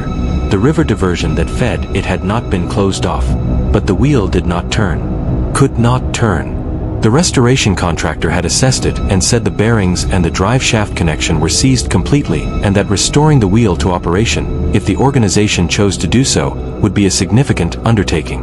On a Thursday evening in my 5th week, I was walking the riverbank, which was my habit in the early evenings before the light went, and I stopped at the point where the mill race passed the north face of the building, and I looked at the wheel.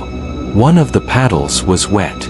Not wet the way all the paddles were wet, moss-covered, damp from proximity to the water. Wet in a different way. Bright wet. The kind of wet that a surface has when water has recently run over it or dripped onto it from above. The paddle in question was the one currently at the 9 o'clock position, horizontal, extending outward from the wheel's hub at the left side. Its upper surface was visibly, recently wet in a way that none of the other paddles were. I stood on the bank and looked at the wet paddle, and I looked at the wheel above it, and I looked at the mill race below it. The race was running at its normal level. The wheel was stationary. There was no obvious source for recent water on that specific paddle. I went inside and I did not sleep well that night. In the morning, I told Duncan about the paddle. He came out and looked at it, and it was, by then, no wetter than the others. Whatever had made it bright wet the previous evening had dried or equalized overnight. He said it could have been a bird landing on it and dripping water from the race, or a variation in the race flow that had briefly splashed the paddle. He was, again, practical and confident, and I let it go. But I had started keeping a log. Not just photographs of the hatch.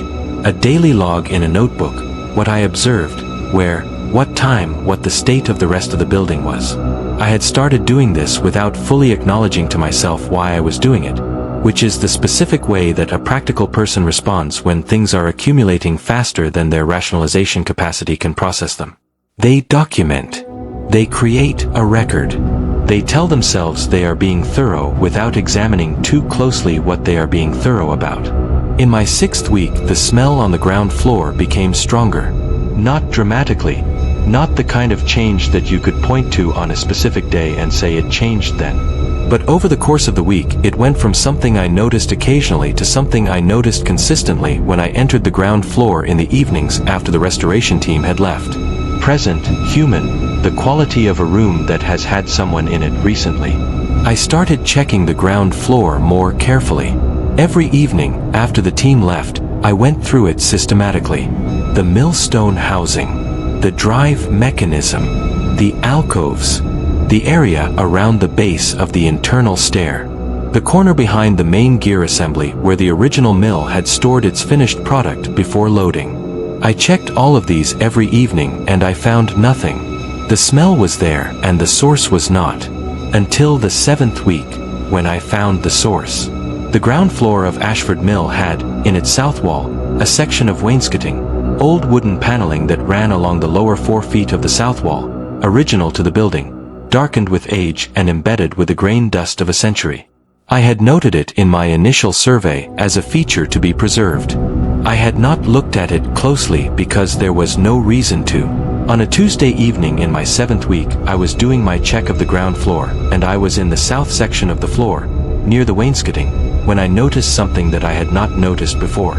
At the right end of the wainscoting, where it met the corner of the south and east walls, one of the panels was slightly proud of the others. Not much, perhaps a quarter of an inch, but in a wall that had settled over 100 years into precise evenness, a quarter inch was visible if you were looking. I knelt down and I looked at the proud panel. It was the same age and appearance as the others.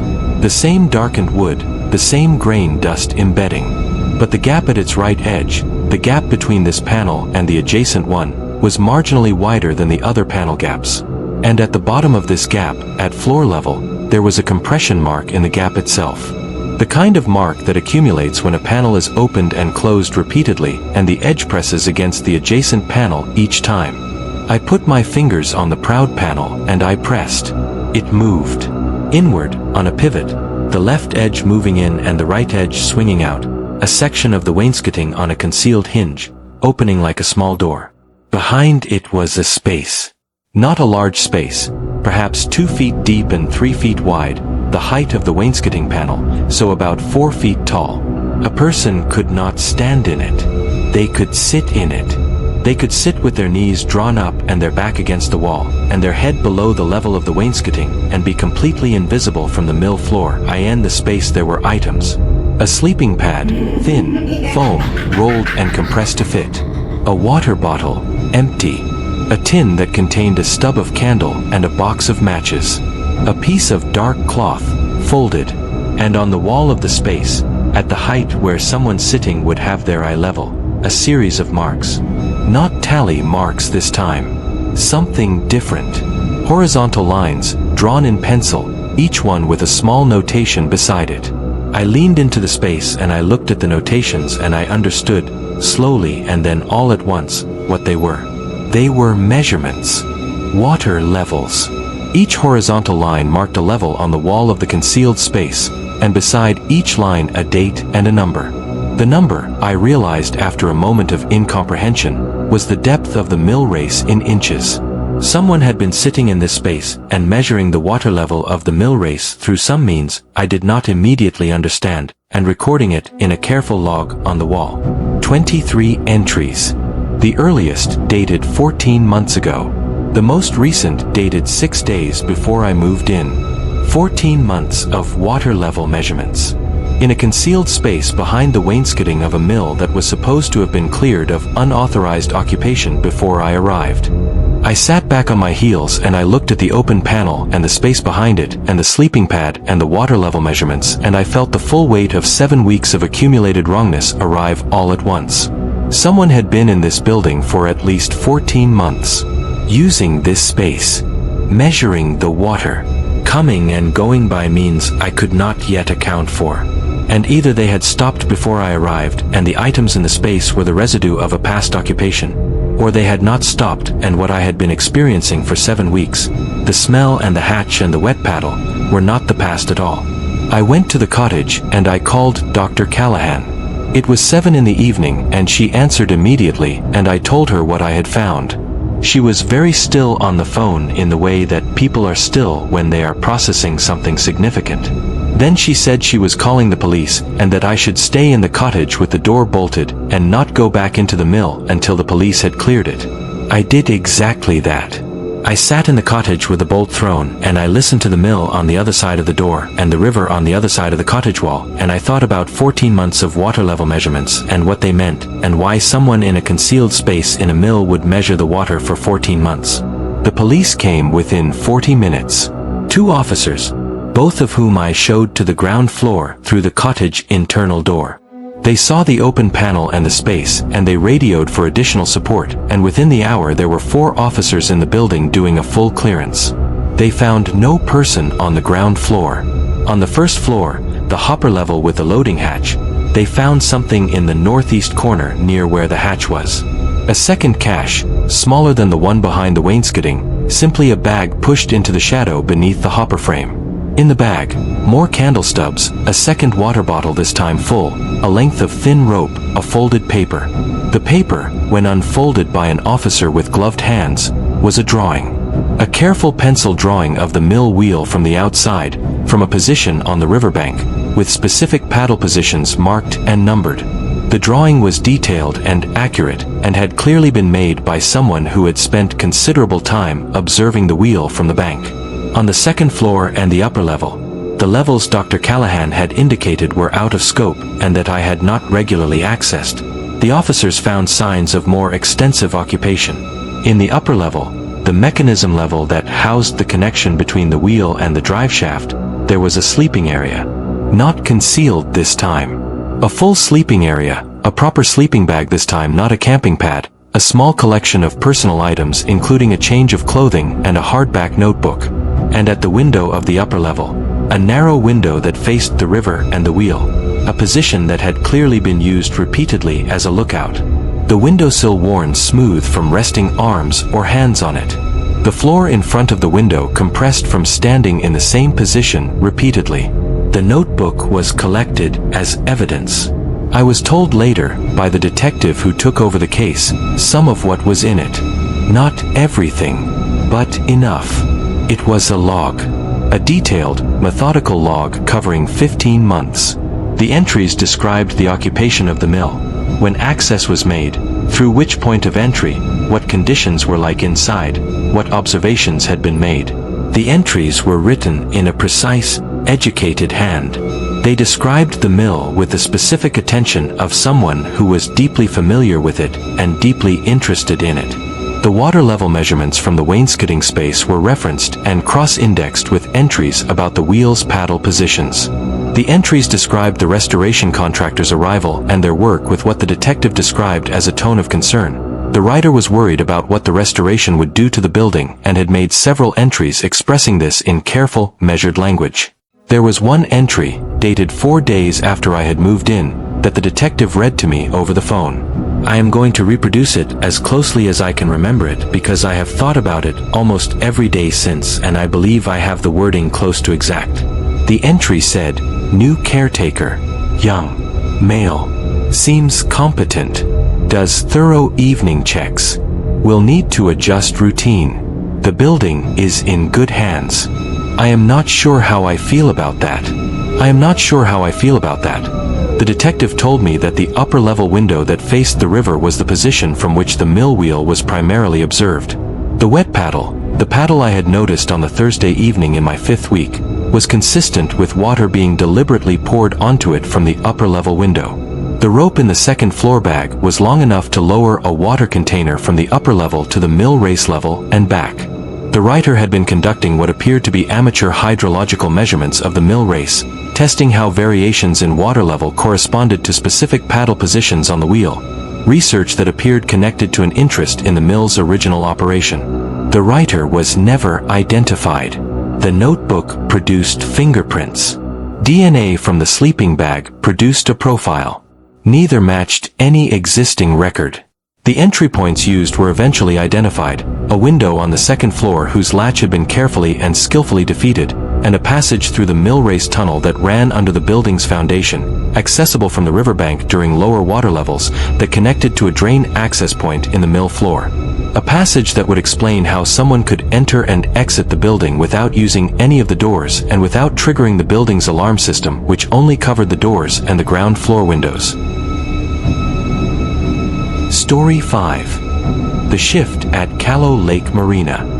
I worked at Callow Lake Marina for 14 months, and in those 14 months, I came to understand that water has a specific relationship with darkness that land does not have, and that this relationship produces a particular kind of dread that I had not previously known existed, and that I now carry with me in a way that has permanently changed how I relate to being near open water at night.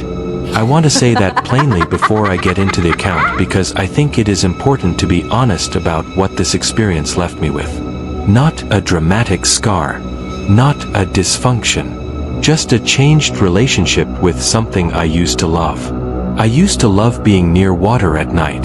The sound of it, the smell of it, the particular darkness of a water surface at night, which is different from the darkness of land in ways that are hard to name but that I understood at a level below language. I loved all of that. I do not love it anymore. I am not afraid of it exactly. I simply do not feel about it the way I used to feel, and I know why, and the knowing is the thing I carry. I was 28 when I took the job. The position was dock master and security for Callow Lake Marina, which was a mid-sized private marina on the eastern shore of Callow Lake, a large inland lake in a rural county about 60 miles from the nearest city. The marina had 42 berths, a boat storage facility, a small repair workshop, a fuel dock, and a marina office that also served as the security station for the overnight shift. The marina was privately owned by a family I will call the Harrows, who ran it as a commercial operation with seasonal staff in summer and skeleton staff through the winter. I was hired as the winter skeleton. One person, overnight, 7 nights a week with 2 days off that rotated through the week, so there was never a consecutive 48-hour gap in coverage. The dock master position in winter was primarily security.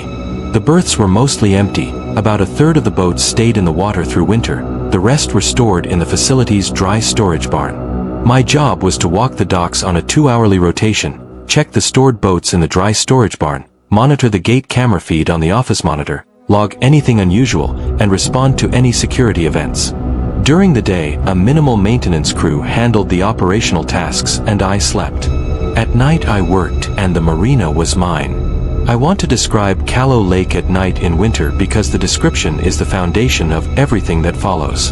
The lake was large, about 8 miles long and 3 miles wide at its broadest point.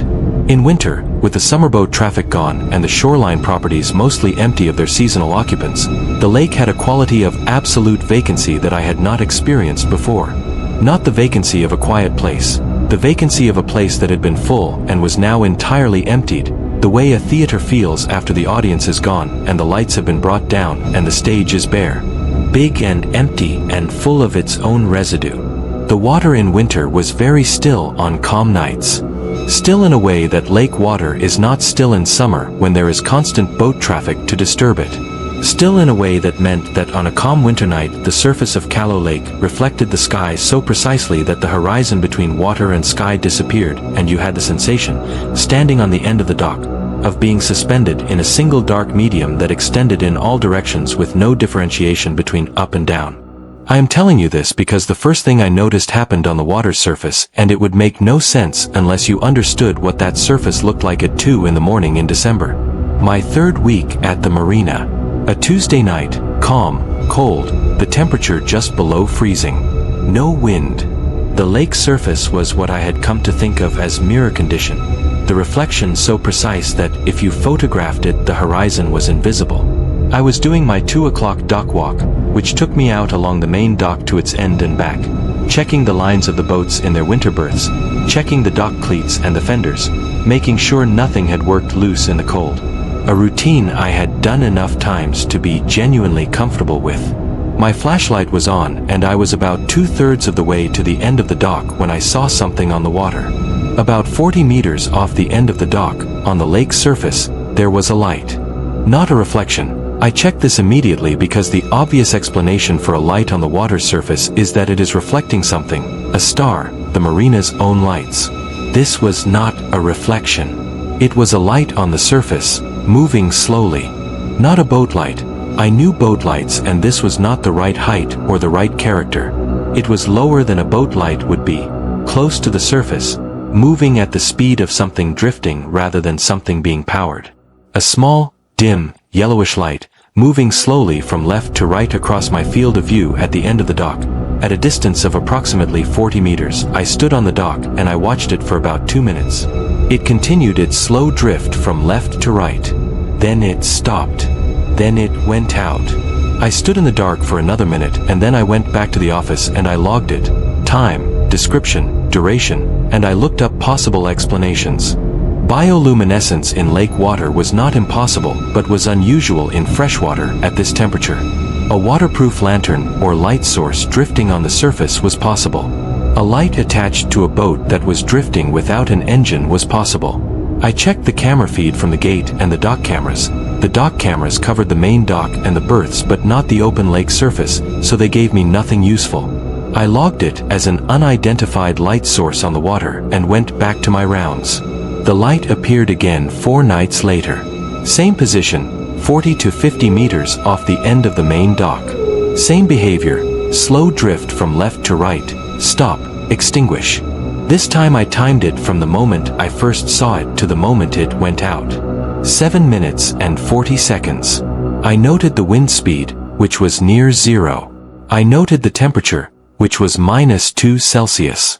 I photographed it with my phone, but the image captured nothing useful. The light was too faint and too distant for my phone camera to register in the darkness. Mr. Harlow Sr., about the light on my next day off when I came in to collect some equipment. He listened and asked good questions. Had I checked whether any of the winter berth boats had lights that could have activated? Had I considered that it might be a lantern from a night fisherman? I said I had checked the berth boats and nothing was active. Night fishing on Callow Lake in December was not illegal but was uncommon, and I had not seen any evidence of fishing activity from the dock. He said to keep logging it and to let him know if it recurred. It recurred 7 more times over the following 5 weeks. Always at night. Always in approximately the same position. Always the same behavior. Slow drift, stop, extinguish. I logged every occurrence and I accumulated a record of 9 instances over 6 weeks, and the record showed a pattern that I could not account for with any of the explanations I had tried. Bioluminescence did not come and go on a schedule. A drifting lantern would have drifted further each time, not maintained the same position. A night fisherman would have appeared in the gate camera approaching the marina or in the adjacent property's camera approaches, and I had checked these each time without finding any corresponding access event. The light was appearing on the lake surface in the same location at irregular intervals for reasons I could not determine. In my 8th week the light changed. On a Thursday night in January, I was doing my 2 o'clock walk and the light was present in its usual position. I stood at the end of the dock and watched it, and it was going through its usual behavior. Slow drift from left to right, when it stopped mid-drift and changed direction. Turned around. Began drifting back to the left, the way it had come. And as it drifted back to the left, it came closer. Noticeably closer.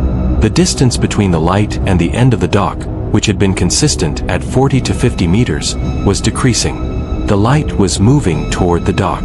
I stood at the end of the dock and I watched the light come closer, and I want to tell you exactly what I felt in my body at that moment because the physical experience was very specific, and I think it is the most honest way to convey what that moment was.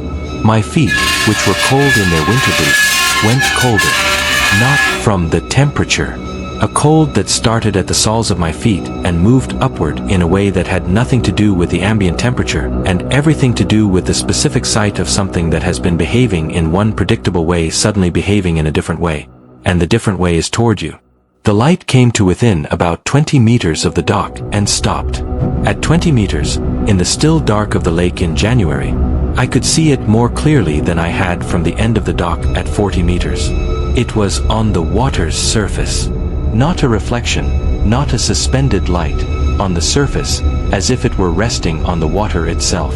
The color was yellowish-white, the warmth of a candle or a small lantern, and it had a quality of flickering that was consistent with a flame-based light source. A candle in a waterproof housing, or a lantern low on fuel, or something of that kind. It sat there at 20 meters for approximately 4 minutes. Then it went out. I walked off the dock as quickly as I could without running. I was not running. I was being practical and moving at a pace consistent with a practical person completing their dock walk and returning to the office. I was also not stopping for anything and not looking back at the water until I was inside the office with the door closed. I called Mr. Harrow Sr. at his home at 2:20 in the morning. He answered because I had been told to call at any hour if there was a significant security event, and what I had just seen felt like a significant security event. I told him what had happened. He was quiet for a moment, and then he said he would come out in the morning and we would look at the lake together. He came at 7. We stood at the end of the dock and looked at the water, which in the early morning light was a flat gray that gave nothing away. He looked at the position where the light had been, 20 meters out, and he said, "Has anyone been in the water?" I said I didn't know. I said the light had been on the surface and had moved and had come closer, and I did not know what was producing it. He looked at the water for another moment, and then he said he was going to make some calls. He made calls. I learned over the following days what those calls had produced. The first call was to the county sheriff's department, who sent a marine unit to check the area of the lake where I had been observing the light. The marine unit found nothing. No object on the surface, no submerged object visible in the shallow areas near the dock, no evidence of any watercraft having been in the area. The lake bottom in the relevant area was clean. The second call was to the previous winter dockmaster, a man who had held the position for 2 winters before leaving. Mr. Harrow reached him and described what I had been observing and asked if he had seen anything similar. The previous dockmaster said yes. He said he had seen the light on the water on multiple occasions during his second winter at the Marina. He said he had not reported it because he had not been able to explain it and he was not sure anyone would believe him. He said he had eventually stopped doing the 2 o'clock dock walk and had done his rounds from the shore, not going out on the dock itself, because going out on the dock meant being at the end of the dock at water level, and whatever was out there he had not wanted to be that close to it. He said, "Whatever it is, it's been there longer than either of us."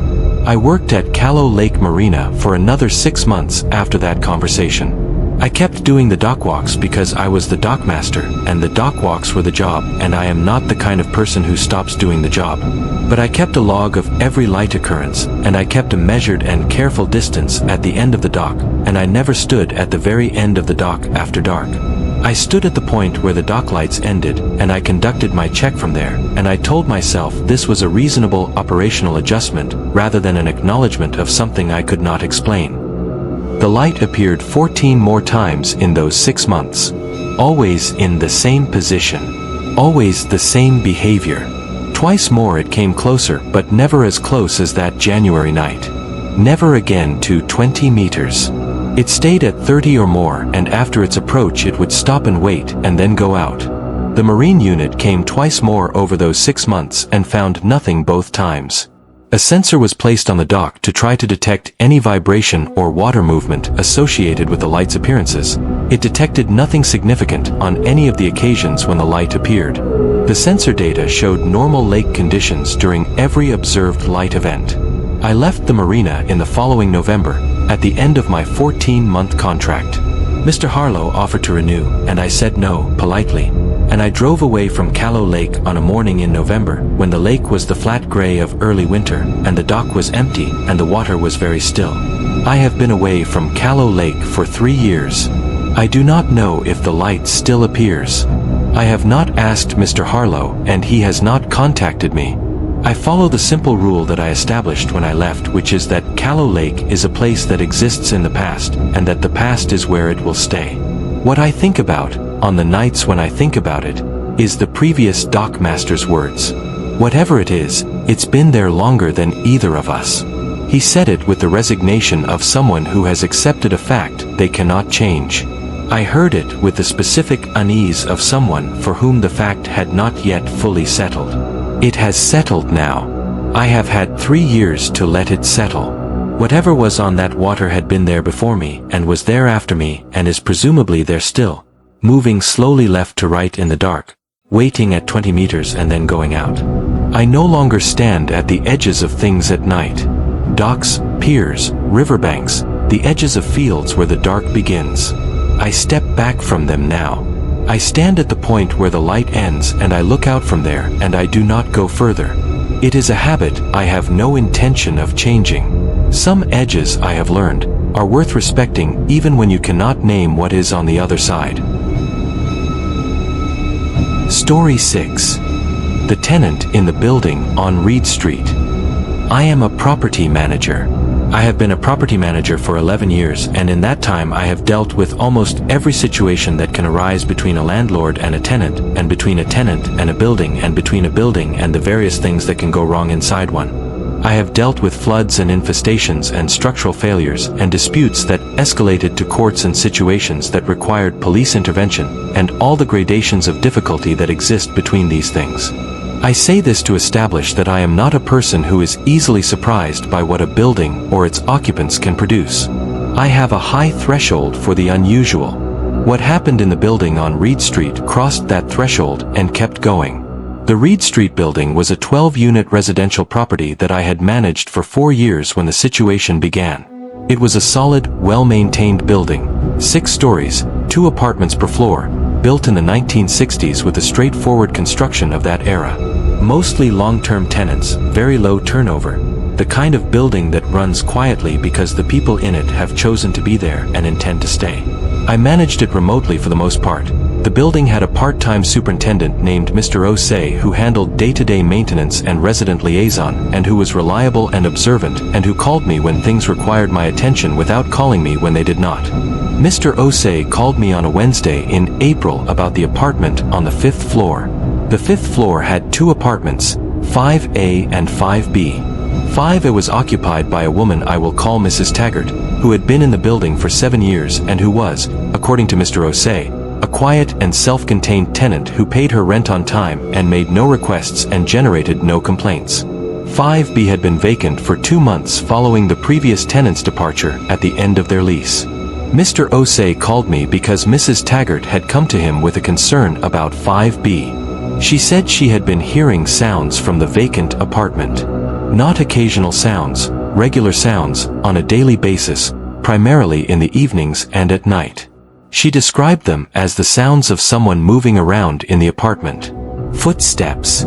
The sound of drawers or cabinets being opened and closed. The sound, she said with the specific precision of someone who has lived next to a kitchen for 7 years and knows what a kitchen sounds like, of someone cooking. Mr. Osei had gone to 5B and knocked and received no answer, which he had expected given the apartment was vacant. He had used his master key to enter and had found the apartment empty and in its standard vacant state. Clean, furnished with the basic items the building provided, nothing out of place. He had checked all the windows and they were locked. He had checked the bathroom and the closets. Nothing. He called me because Mrs. Taggart was a credible and long-standing tenant who was not given to complaints and whose description was specific and consistent, and because he had found nothing to explain what she was describing and he did not know what to do next. I told him I would come to the building the following day and we would look at the situation together. I came, I walked 5B with Mr. Osei, I confirmed his assessment. The apartment was clean and empty and showed no signs of unauthorized occupation. I checked the windows myself and they were all locked from the inside. The front door lock showed no signs of tampering. The apartment was, as far as I could determine, exactly what it was supposed to be. I spoke to Mrs. Taggart. She was a composed woman in her late 60s who described what she had been hearing with the calm specificity of someone who has decided they are going to be believed and is going to give you the information you need to believe them. She said the sounds had started approximately 3 weeks after 5B went vacant. She said they occurred on most evenings between 7 and 11 and occasionally in the middle of the night. She said the cooking sounds were the most distinct, the specific sounds of burner ignition, of a pan on a surface, of the particular vibration that a running range hood produces, which she could feel as well as hear through the shared kitchen wall. I asked her if she had considered that the sounds might be coming from a different apartment, from above or below rather than from next door. She said she had considered this and had eliminated it. She had a specific reason. She said that on 2 occasions she had knocked on the wall between her kitchen and 5B's kitchen, and on both occasions the sounds from 5B's side had stopped immediately. Stopped, in the way that sounds stop when someone on the other side hears a knock and goes still. I looked at Mr. Osei when she said this. He looked back at me with the expression of someone who is being professional about something that is bothering them. I arranged for the building's lock company to come and assess the 5B entrance lock and all the window locks. They came the following week and their assessment was that everything was secure and that the locks showed no signs of recent unauthorized entry. I had a secondary camera installed in the corridor of the 5th floor, pointing at the door of 5B, in addition to the building's existing corridor cameras. I told Mr. Osei to review the camera footage daily and to contact me immediately if anything was recorded. For 2 weeks the camera showed nothing. The door of 5B did not open. No one approached it. The corridor was quiet on the 5th floor in the way that all the corridors in that building were quiet. Mrs. Taggart reported that the sounds continued.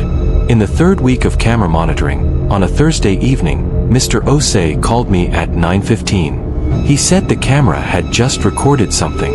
He said he was watching the live feed and I should come immediately.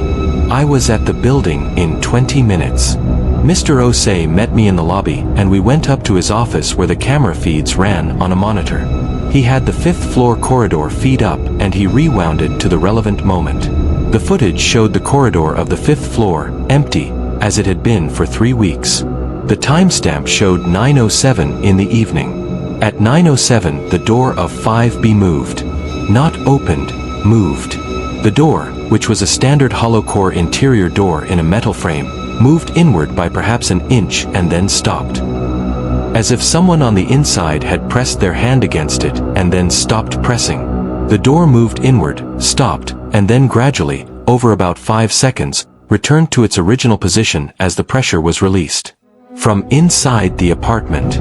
Someone on the inside of the vacant apartment had pressed against the door from inside and then stopped. I watched the footage 3 times. Then I called the police. 2 officers came and we went to the 5th floor and they knocked on 5B and announced police presence and there was no response and they used my key to open the door and they went in. They found the apartment empty. Exactly as it had been on every previous check. Clean, vacant, standard furnishings in place, all windows locked from the inside. Empty. But in the kitchen that shared a wall with Mrs. Taggart's kitchen, the kitchen from which she had been hearing cooking sounds for 5 weeks, on the surface of the electric range, there was residue. A small amount of residue on one of the burners, the kind that accumulates when something is cooked on a burner and a small amount of the cooked material contacts the burner surface. Old residue, not fresh, not from tonight. But residue on a burner in a vacant apartment where no cooking was supposed to have happened. One of the officers touched the residue with a gloved finger and looked at it and looked at me and said nothing. The lock company came back the following day and this time they did something they had not done on the first visit. They checked the door lock for signs of picking as well as forced entry. Standard forced entry, damage to the lock cylinder, damage to the door frame, they had found none on the first visit. Picking is different.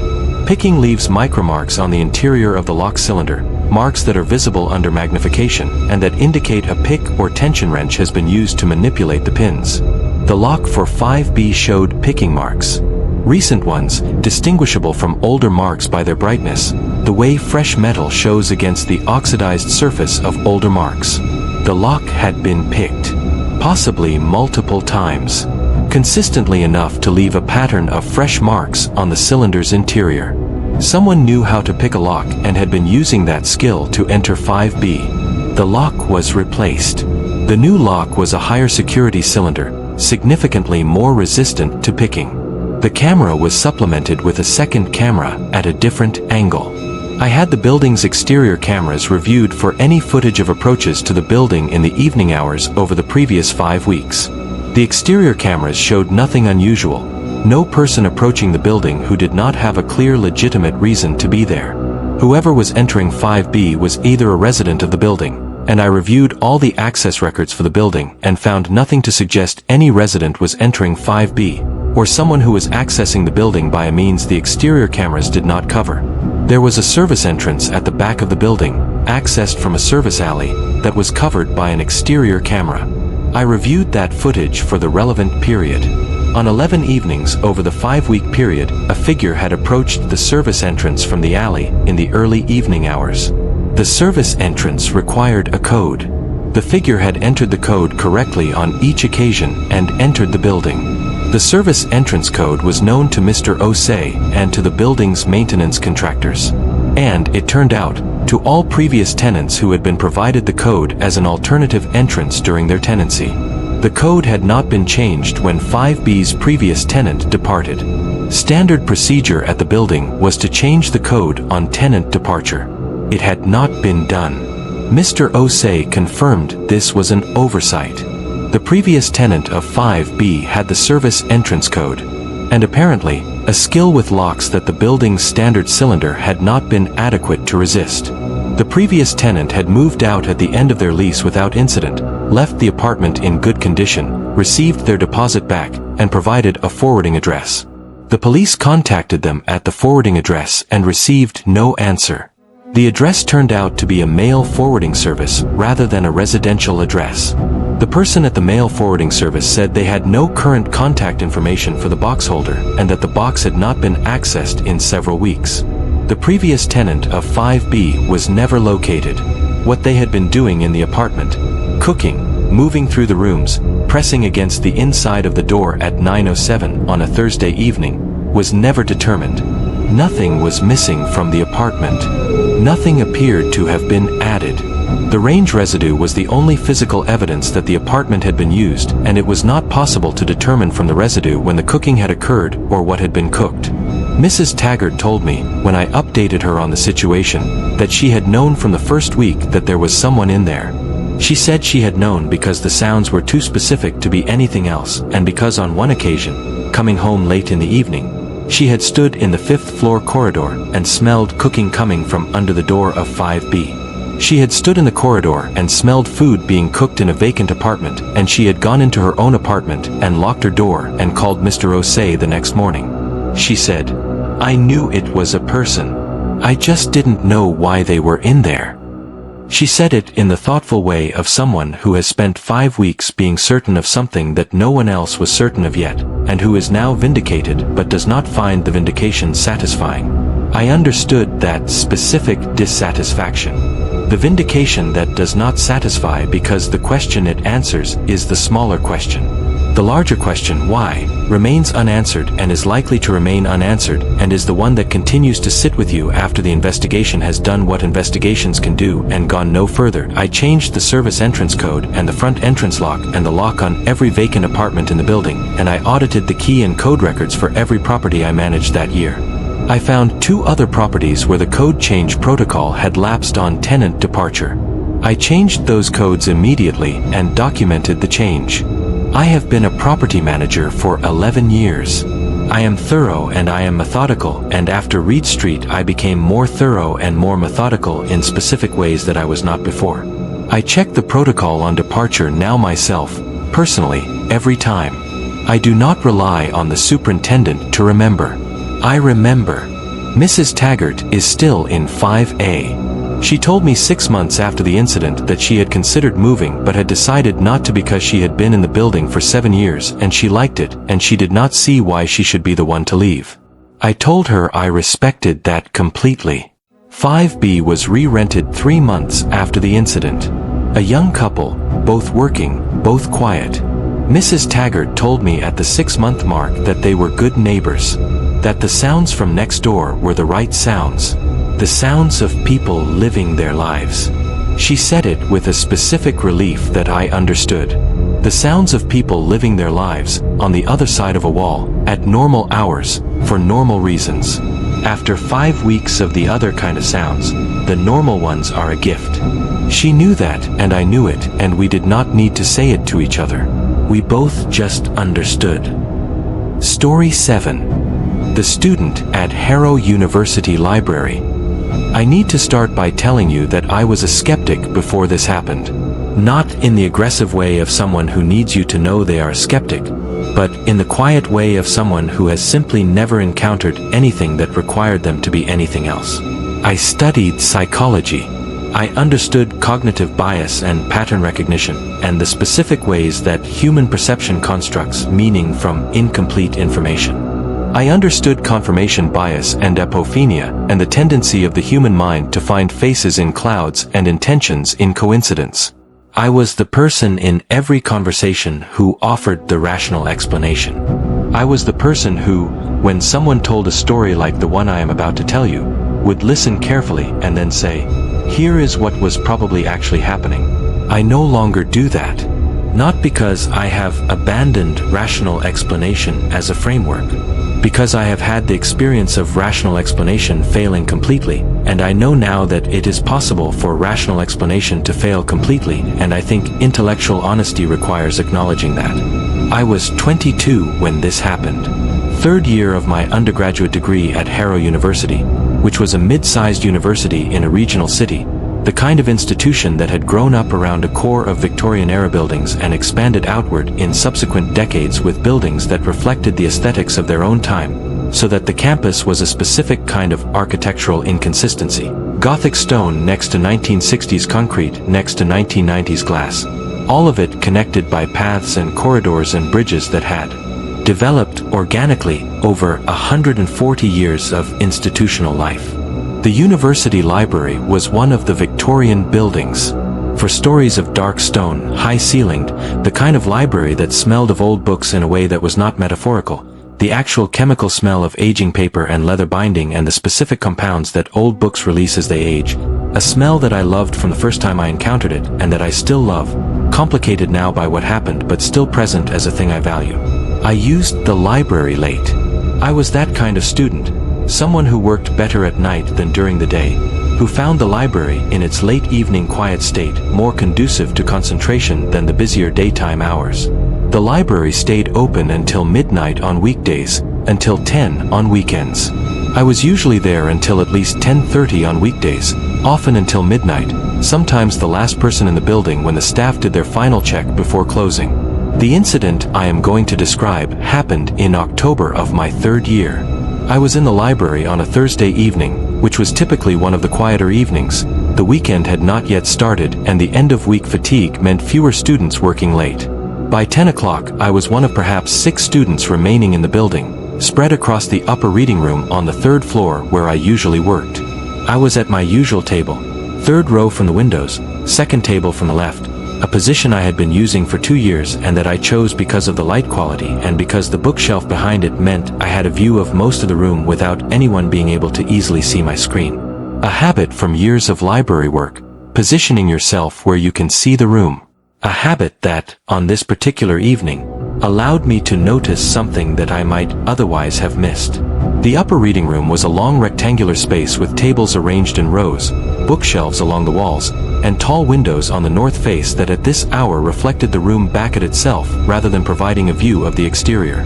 The room was lit by a combination of ceiling fixtures and individual table lamps, which created a warm, layered light that I found particularly good for reading. At 10 o'clock on this Thursday, there were 4 other students visible from my position.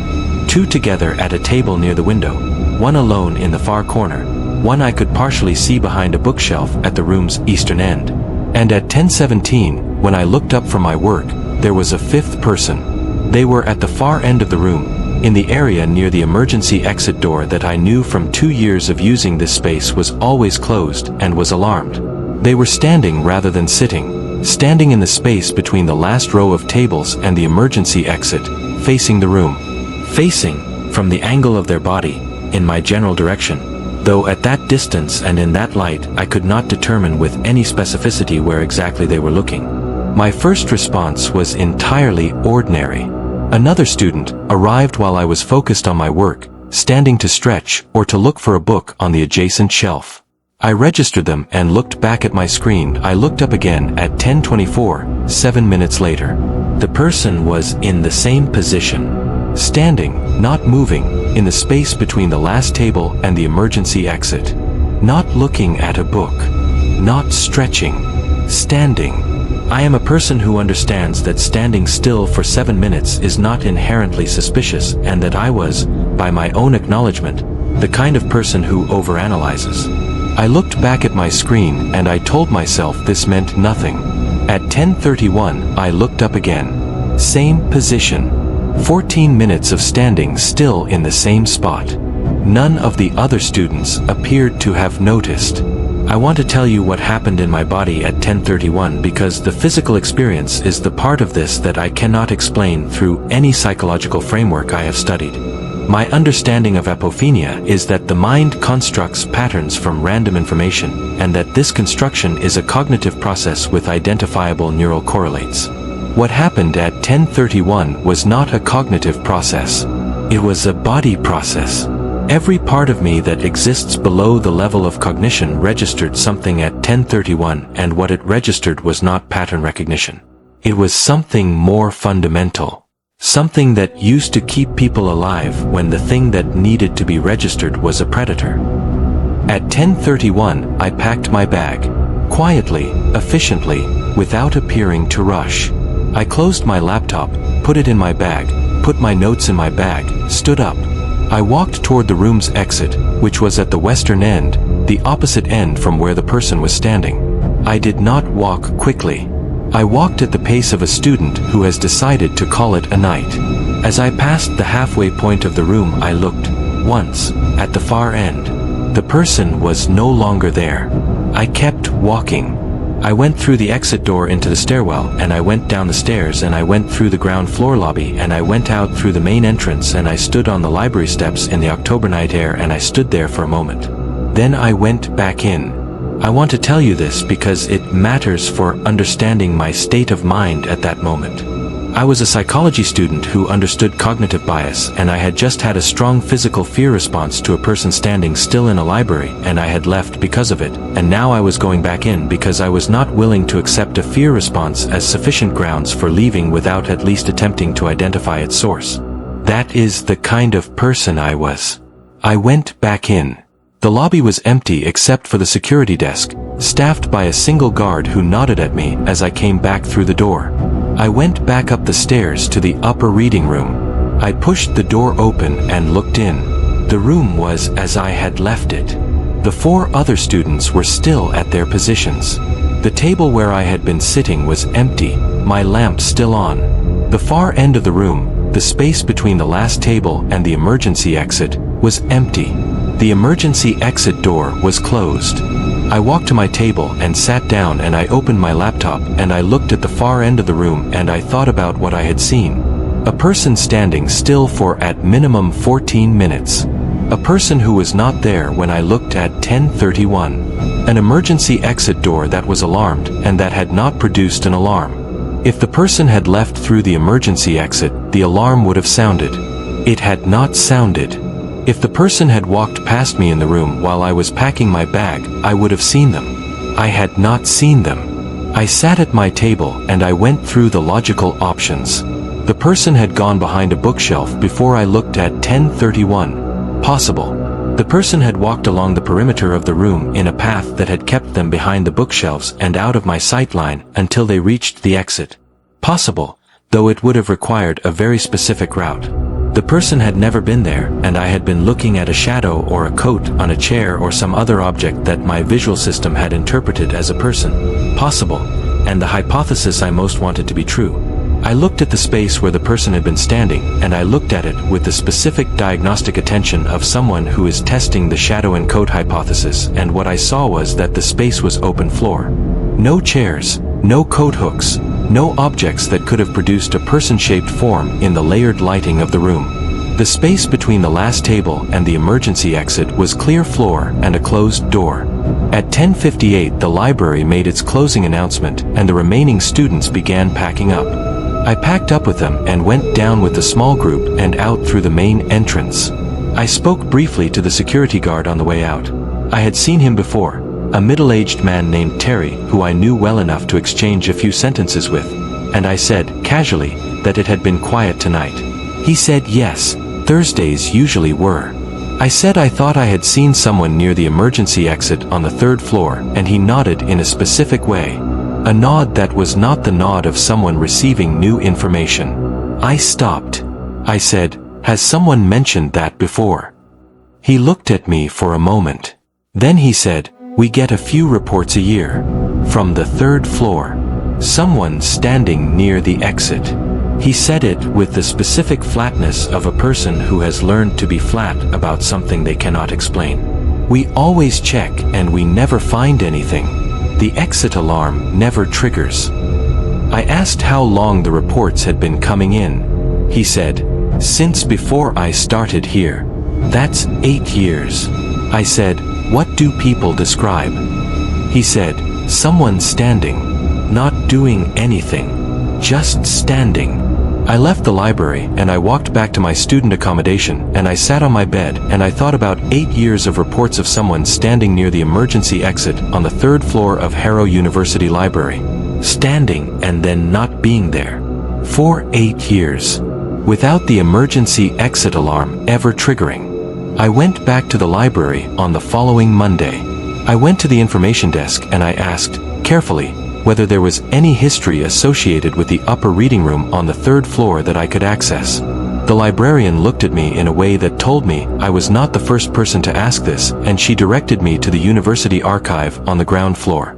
In the university archive, I found the library's institutional history, which had been compiled for the building's centenary celebration. In the section covering the early 20th century, there was a passage about a fire in October of 1923 that had damaged the upper levels of the library.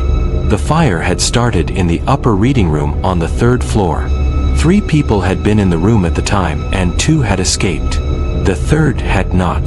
The passage described the location where the 3rd person was found after the fire was extinguished, in the passage that covered the emergency exit area. The emergency exit had been installed after the fire. Before the fire, the north end of the upper reading room had been a solid wall. The person who had not escaped had died in the corner where the emergency exit now stood. I sat in the archive with the centenary history in my hands and I read that passage 3 times. Then I closed the book and returned it to the desk and I walked out of the library and I sat on the steps in the autumn air. I am a psychology student. I understand cognitive bias. I understand how knowledge of a history can retroactively color experience and perception, and create the appearance of confirmation where none objectively exists. I understand all of this. I also understand that Terry the security guard had been receiving reports for 8 years about someone standing near the exit, and had not mentioned the 1923 fire to any of the people who reported it, and had not mentioned it to me, which means the reports were not being generated by prior knowledge of the history. I used the library for the rest of that academic year. I sat at my table in the 3rd row, and I worked, and I looked at the far end of the room occasionally, and I did not see the standing figure again. I graduated, and I left Harrow University, and I have not been back. What I have carried from that evening is not the fear response, which faded. It is the specific experience of my entire body registering something before my mind had finished processing it. The experience of a biological system that is older than cognition doing its job while cognition was still asking its questions. Something stood in that corner on a Thursday evening in October. Something that had been standing there, in various Thursday evenings and other evenings, for 8 years before I saw it, and for however long before the report started. Something that activated every precognitive alarm I had without doing anything that I could point to as overtly threatening. Just standing. Near the exit. In the place where someone had once needed an exit and had not found one. I no longer tell people the rational explanation when they describe experiences like this. I listen instead. I have found that listening is more useful and more honest, and that the rational explanation, while often correct, is not always sufficient, and that knowing the difference between those two conditions is something you can only learn by being in the second one. I have been in the second one. I know the difference now. Story 8. The Last Tenant of Grover House. I bought Grover House as an investment. I want to be clear about that motivation because I think it matters for understanding the decisions I made early in the process that I would not make now. I was 35, I had some capital I wanted to deploy into property, and Grover House was priced well below the market rate for a property of its size and location. A 6-bedroom Victorian house on a large plot in a desirable area, the kind of property that should have been significantly more expensive than it was. The low price was explained by the estate agents as reflecting the property's condition, which required significant renovation work, and by the fact that it had been on the market for some time without selling. Neither of these explanations fully accounted for the price gap in my analysis, but I decided to proceed, and I attribute this decision to the specific optimism of a person who has found what appears to be a good deal and does not want to examine it too closely. Grover House had been built in the 1880s and had been continuously occupied until 8 years before I purchased it, when the last owner, an elderly man who had lived there alone for many years, had died without family, and the property had passed to a distant relation who had no use for it and who had kept it empty while attempting to sell it. 8 years of vacancy. The house showed it. Not structural failure, the bones of the building were sound, as a survey confirmed. But 8 years of no heating, no maintenance, no human presence had done what 8 years of those absences does to an old house. The plaster was compromised in places. The woodwork needed significant work. The garden had grown into a state that required professional intervention before it could be described as a garden again. It was a substantial project. I arranged a project manager and a contractor team, and I began the renovation. I was not living in the house during the renovation. I had my own apartment on the other side of the city, and I visited Grover House on weekday mornings to check progress and speak to the team. The contractor team were in the house from 7:30 until 4:30 Monday through Friday, and I would arrive at 8:30 or 9 and stay until noon and then leave. I want to tell you about the first 3 months of the renovation because the first 3 months were entirely normal, and it is important to establish the normal before I tell you what was not. The contractor team were experienced and professional, and the work proceeded according to the project plan. Roof repairs, then external works, then internal structural repairs, then the long process of making each room habitable, plaster, woodwork, electrical, plumbing, decoration. I visited on schedule, reviewed progress, made decisions on specifications, and felt the specific pleasure of watching a neglected building being restored to something like itself. Grover House was a beautiful building underneath its neglect. The proportions of the rooms were generous. The original features, cornicing, fireplaces, paneled doors, were intact and required restoration rather than replacement. I found myself developing a genuine affection for the building that I had not anticipated when I bought it as an investment. In the 4th month, the team began working on the upper floor. Grover House had 3 floors, ground, first, and the upper floor, which consisted of 3 rooms under the roofline, with lower ceilings and dormer windows, the rooms that in the Victorian era would have been the servants' quarters. The team had left the upper floor for last because the roof repairs had been required first, and because the upper floor rooms were structurally more complex than the lower floors. On the 2nd day of upper floor work, my project manager called me at 8 in the morning before I had left for the site. His name was Brendan, and he had been doing this work for 20 years, and he was not a person who called me before I was on site without a reason. He said, "You need to come in this morning and look at something before the team gets started." I arrived at 8:45. Brendan met me at the front door, and we went up to the upper floor together. The upper floor landing was accessed by a narrow stair from the first floor, the original servant stair, steep and uncarpeted. The 3 upper rooms were off this landing, 2 smaller rooms facing the front of the house and 1 larger room at the back, all with their original dormer windows and with the compressed feeling of rooms that have lower ceilings than the floors below. Brendan took me to the larger back room. He opened the door and stood back to let me in first. The room smelled, not of neglect and vacancy, Not the damp plaster and old wood smell that the rest of the house had when we started and that we had been systematically eliminating as the renovation progressed. This room smelled of occupation, of a living person, of the specific accumulated quality of a space that has been inhabited recently. I stood in the doorway and I looked at the room and I saw what Brendan had called me in for. In the back corner of the room, the corner farthest from the door and from the dormer window, someone had made a living space. Not a rough improvised shelter, a deliberate, organized, and sustained living space.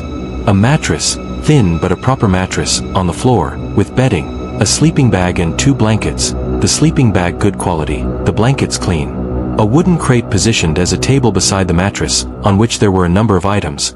I am going to list them because the list is important. A battery-powered reading light, a small radio, a paperback book face down to hold the page, a mug, a jar of instant coffee, a tin of biscuits partly consumed, a water bottle full, a notebook and pen. Against the wall beside the crate, 3 more books, stacked. And on the crate, propped against the wall, a photograph in a small frame. A photograph of the room itself, the back room of Grover House's upper floor, taken in what appeared to be warmer light, the room looking more lived in than it currently did, the mattress and the crate visible in the background of the photograph as if it had been taken by someone who was showing someone else where they lived. Someone had been living in this room, was living in this room. The food, the full water bottle, the face-down book, these were not the remnants of a past occupation. They were the current state of an active one. I stood in that room and I looked at the photograph propped on the crate, and I thought about 8 years of vacancy and what 8 years of vacancy meant to whoever had been in this room. I thought about the last owner, the elderly man who had died. I thought about the 8 years between his death and my purchase and what had happened in this room during those 8 years. Whether someone had been here the whole time. Whether someone had been here when I was doing my renovation visits, below on the lower floors, and had been in this room above me. Whether someone was here now.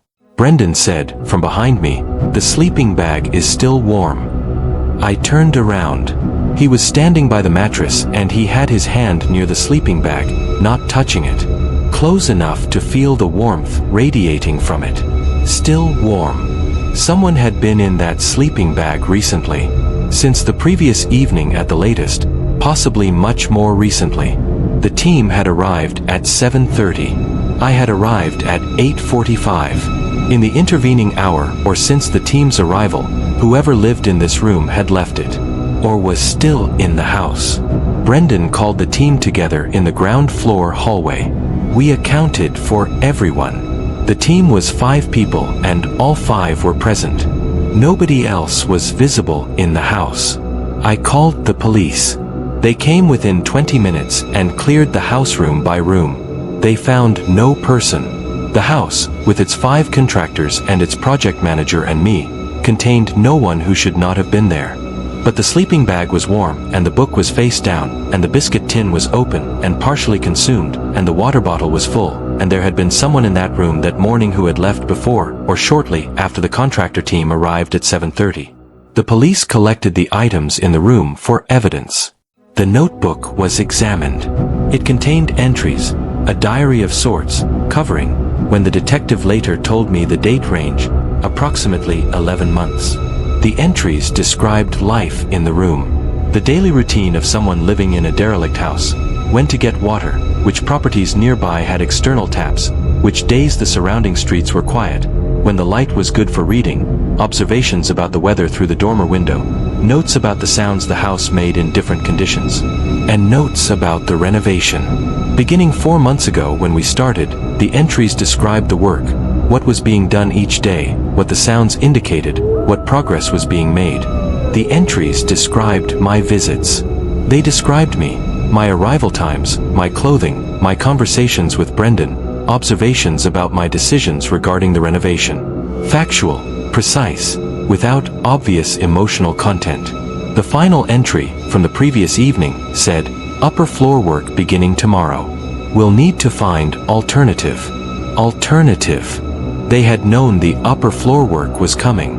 They had been tracking the renovation's progress for 4 months. They had known that when the work reached the upper floor their position there was no longer viable. They had been preparing to find an alternative. They had not yet found one, or had not yet left, when Brendan called me. The detective found one more thing that I want to tell you about because it is the detail that I think about most.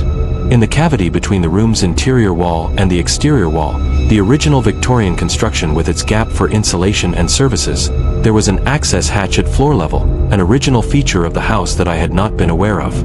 The hatch opened into the cavity, and the cavity ran the full extent of the upper floor, wide enough for a person to move through sideways. The cavity connected to a similar cavity on the first floor, and from there to a ground floor access that opened into the original coal store at the back of the house, which had an exterior door that led onto the back garden. A route through the house, inside the walls, connecting the upper room to the exterior. A route that bypassed every room the contractor team worked in. A route that allowed someone to move from the upper room to the outside without passing through any space where they might be seen. A route that, the detective surmised, had been the means of entry and exit for however long this person had been in the house. The previous owner, the elderly man who had lived there and died, had apparently known about the cavity access.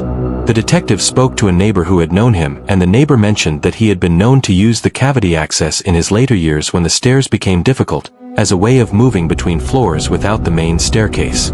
It was, the neighbor said, an old Victorian feature of the house that the original builder had put in for maintenance purposes. Someone had found this feature, had used it to access the house, had been living in the back upper room, inside the walls of a house I was renovating, for months under my regular visits, and had departed through the walls when the work reached them. The case produced no identified suspect. The fingerprints from the items in the room produced no database match. The diary notebook produced handwriting with no match in any forensic database. The person who had lived in the back room of Grover House for at minimum 11 months, and possibly, if they had been there during the full 8 years of vacancy, much longer than that, was never found. Grover House was completed 8 months later. I did not sell it as I had originally planned. I moved into it. I had spent a year renovating it, and I had developed the affection for it that I mentioned, and I decided that investment purposes were not the only purposes a house could serve. I live in Grover House now. I have lived here for 2 years. It is, as I believed from the beginning, a beautiful building. The rooms are generous, the original features are restored, the garden is a garden again. I have made it mine in the way that people make houses theirs over time, by filling them with their specific life. The back room on the upper floor is my study. I use it every day. The dormer window looks out over the garden, which is the same view that the diary's author described on multiple occasions, the way the light hit the garden in the late afternoon, the way the tree at the back of the garden moved in the wind. I have read those descriptions and I have looked at the same view and I have tried to understand what it meant to someone to live in this room for as long as they lived in it, and to watch that garden through that window and to find it, apparently, sufficient. The diary's tone throughout was not one of desperation or of someone in crisis. It was the tone of someone who had found a place and was living in it with a specific and quiet satisfaction. The entries about the renovation were not alarmed. They were interested. They described the restoration of the house with what I can only call appreciation. I have thought about this a great deal. About what it means to love a place so completely that you inhabit it in a way that goes beyond any conventional understanding of inhabitation. About the specific form of attachment that produces 11 months of diary entries about a derelict house's daily life. About the person who sat at the dormer window and watched the afternoon light on the garden and found it worth describing. I do not know who they were. I do not know where they went. I do not know if they found their alternative or whether they are somewhere now that gives them what the back room of Grover House gave them. I hope they are. Despite everything. I genuinely hope they are. Story 9. The Visitor on Platform 4. I worked for the Regional Rail Authority for 6 years, specifically in the role of overnight station supervisor at Carden Central, which was a mid-sized regional rail hub serving a network of commuter and intercity routes through a rural county. Carden Central was not a large station. 4 platforms, a main concourse, a ticket hall, a small waiting area, and the operational offices that I worked from during my overnight shift. In the daytime, it processed a significant volume of commuter traffic and a reasonable number of intercity passengers. At night, from the last train until the first train, it processed almost nobody. The last scheduled service through Carden Central departed at 23:45 on weekdays. The first service arrived at 5:20 in the morning. Between those two times, the station was operationally quiet. No passenger services, just the occasional freight movement on the through line that bypassed the platforms. My shift ran from 2200 hours until 600 hours, and my responsibilities from midnight onward were primarily security and facility monitoring. Checking the platforms, the concourse, the waiting area, the operational areas, maintaining the station log, and being present for any unscheduled events. I had been doing this shift for 4 years when the things I am going to describe began. 4 years is long enough to know a station the way a person knows any space they have inhabited for extended periods in the quiet hours. I knew every sound Carden Central made at night. I knew the way the heating system cycled and the specific sound each platform's lighting made in the cold, and the way the main concourse floor resonated when you walked across it versus when a train passed through on the through line. I knew the rhythm of freight movements, and I knew the sound of the empty station's particular silence, which was not an absence of sound but a specific composition of small sounds, the station breathing in its own way. The first thing I noticed was in my 4th year, which was in November. I was doing my 2 o'clock platform check, a walk of all 4 platforms, checking for any issues, any unauthorized persons, any maintenance concerns. Platform 4 was the furthest from the main concourse, accessible through a covered walkway from the main building, used primarily for the Northern Intercity service which had its last run at 2200 and its first at 6:20. Platform 4 was the quietest of the 4 platforms at night, and the one where I was most alone when I was on it because the covered walkway meant I was out of sight line of the main building. On this November night, I was on Platform 4 doing my check, moving from the south end of the platform toward the north end, when I saw someone at the north end. A person. Standing at the far end of the platform, at the point where the platform ended and the track began. Standing and facing the track. Their back to me. Standing very still. My response was immediate and professional. Unauthorized persons on platforms after service hours were a safety concern and a relatively common occurrence. People sleeping rough, people in distress, occasionally people who had missed the last service and had not found another way to reach their destination. I called out. I identified myself as station staff. I said, "Could you step back from the track please and come speak to me?" The person did not respond. Did not move. I walked toward them, calling out again as I approached. Still no response, no movement. I got to within 15 meters and I could see them more clearly. Adult, dark clothing, no visible luggage, standing with their feet at the edge of the platform, toes over the yellow line, close enough to the track edge that I shifted into the specific professional mode that 4 years of overnight station work produces.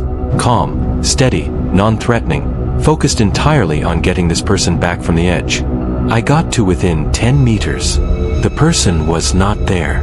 Not, walked away, moved, stepped back. Not there. At 10 meters, in the platform lighting that I had walked this platform in for 4 years and knew exactly, the north end of platform 4 was empty. The yellow line at the platform edge was empty. The space where a person had been standing was empty. I stopped. I stood on platform 4 and I looked at the north end and I looked at the track beyond it and I looked at the area to either side of where the person had been. Empty. I walked to the platform edge and I looked along the track in both directions. Empty track. No person on the track. No person on the platform. No person anywhere I could see. I stood at the north end of platform 4 for a long time. Then I walked back to the main building and I sat in the operational office and I wrote in the station log, 207, sighting on platform 4, north end, unconfirmed, no person found on inspection. I wrote it in the clinical language of someone who is documenting something they cannot explain and who has decided that documentation is the correct response. Over the following 6 weeks, I saw the figure on platform 4 on 4 more occasions. Always on the 2 o'clock check. Always at the north end. Always standing at the platform edge facing the track. Always gone when I got close. I reported it to my line manager after the 3rd occurrence. She was a practical woman who had worked for the rail authority for 15 years and who received my report without visible skepticism and told me she would review the platform cameras. Platform 4 had 2 cameras, one covering the southern half of the platform and one covering the northern half. She reviewed the footage for all 5 occasions I had reported. The camera on the northern half of Platform 4 showed nothing on any of the 5 occasions. No person at the platform edge. No figure at the north end. The timestamps confirmed the camera was running. The footage was clear and showed an empty platform. I had seen a person. The camera had not. My line manager said the camera angle on the northern end had a known gap, a section of the platform edge directly at the north end that the camera did not cover because of the angle of its mount. She said it was possible the figure was standing in this gap and was therefore not captured. She arranged for the camera to be remounted to eliminate the gap. The remounting happened the following week. After the remounting, I saw the figure on Platform 4 twice more. Both times the camera, now positioned to eliminate the previous gap. I want to tell you about the 7th and final sighting because it was different from the others and it is the one that has stayed with me most specifically. It was a February night, cold, a clear sky, so the platform was lit by both the platform lighting and a strong moon. I was doing the 2 o'clock check and I was moving through the covered walkway toward Platform 4, and before I had even exited the walkway onto the platform I could see the north end of the platform because the walkway opened at the south end and the platform was long and straight and the moonlight was strong and I could see clearly. The figure was there. North end. Platform edge. Facing the track. The same position. But in the moonlight, at this distance and with this clarity, I could see something I had not been able to see in the artificial platform lighting on the previous occasions. The figure was not casting a shadow. The moon was at an angle that put clear shadows from every object on the platform, the benches, the shelters, the signage poles. Distinct, sharp shadows in the moonlight. And the figure at the north end of the platform, standing at the edge, was not casting one. I stopped in the entrance of the walkway, and I looked at the figure, and I looked at the absence of shadow, and I did not move for a long time. I stood there, and I looked, and I thought about 4 years of knowing the station, and about the specific reliable quality of what I was seeing, and I made a decision that I want to be honest about. I made the decision not to walk toward the figure. Not this time. For the first time in 7 sightings, I did not approach. I stood in the walkway entrance and I watched the figure stand at the platform edge in the moonlight, and I let the distance remain. After approximately 3 minutes the figure was not there. No movement, no departure. There and then not there, the way it had always been. I went back to the operational office. I sat at my desk. I looked at the station log. I looked at the 7 entries I had made, all clinical. All documented in the language of unconfirmed sightings. I wrote the 8th entry. It said, 204, figure at north end platform 4, observed from walkway entrance, no shadow visible in moonlight, not approached, figure absent after approximately 3 minutes. Then I put the pen down and I sat in the operational office and I thought about the person who had worked this shift before me. I had met them once, at the handover when I started the position.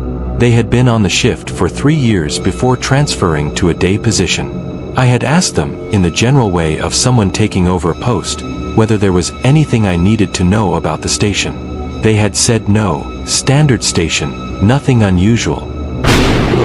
Now that I thought about it, slightly relieved to be handing it over. I worked 2 more years at Carden Central after the 7th sighting.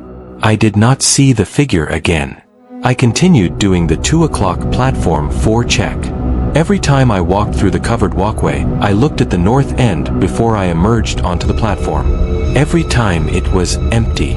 I transferred to a day position in my 6th year. Not because of the figure. For personal reasons that had nothing to do with it. But I have not worked an overnight station shift since, and I have thought, occasionally, about whether the overnight supervisor who took my position has done the 2 o'clock check and seen something at the north end of platform 4 and stood on the platform calling out to someone who does not respond and does not move and is not there when they get close. I have thought about whether they documented the way I did. Clinical language. Unconfirmed sighting. No person found on inspection. I have thought about whether the camera shows anything or whether the platform edge at the north end is empty in the footage the way it was always empty in mine. I have thought about the shadow, about what it means for something to be visible in moonlight and to cast no shadow, about whether there is a rational explanation for that specific observation that I have not yet found. I have looked for one for 3 years. I have not found it yet. I do not expect to find it. That is the closest I can come to a conclusion. Not that I know what was on platform 4. Not that I understand it. Simply that I have stopped expecting to find an explanation and have accepted that the absence of one is where this ends. Platform 4. The north end. The edge. The figure that was there and then was not there, without a shadow, in the moonlight. I have accepted that this is simply what I know, and that knowing it changes nothing and explains nothing and resolves nothing. Some things end there. In the not knowing. In the cold of a February platform in the moonlight, watching something stand at the edge of the track without casting a shadow and understanding, for the first time, that your categories are insufficient. That is where this ends. At the edge, in the moonlight, with the track beyond and the shadow that wasn't there. Story 10. What lived in the lighthouse.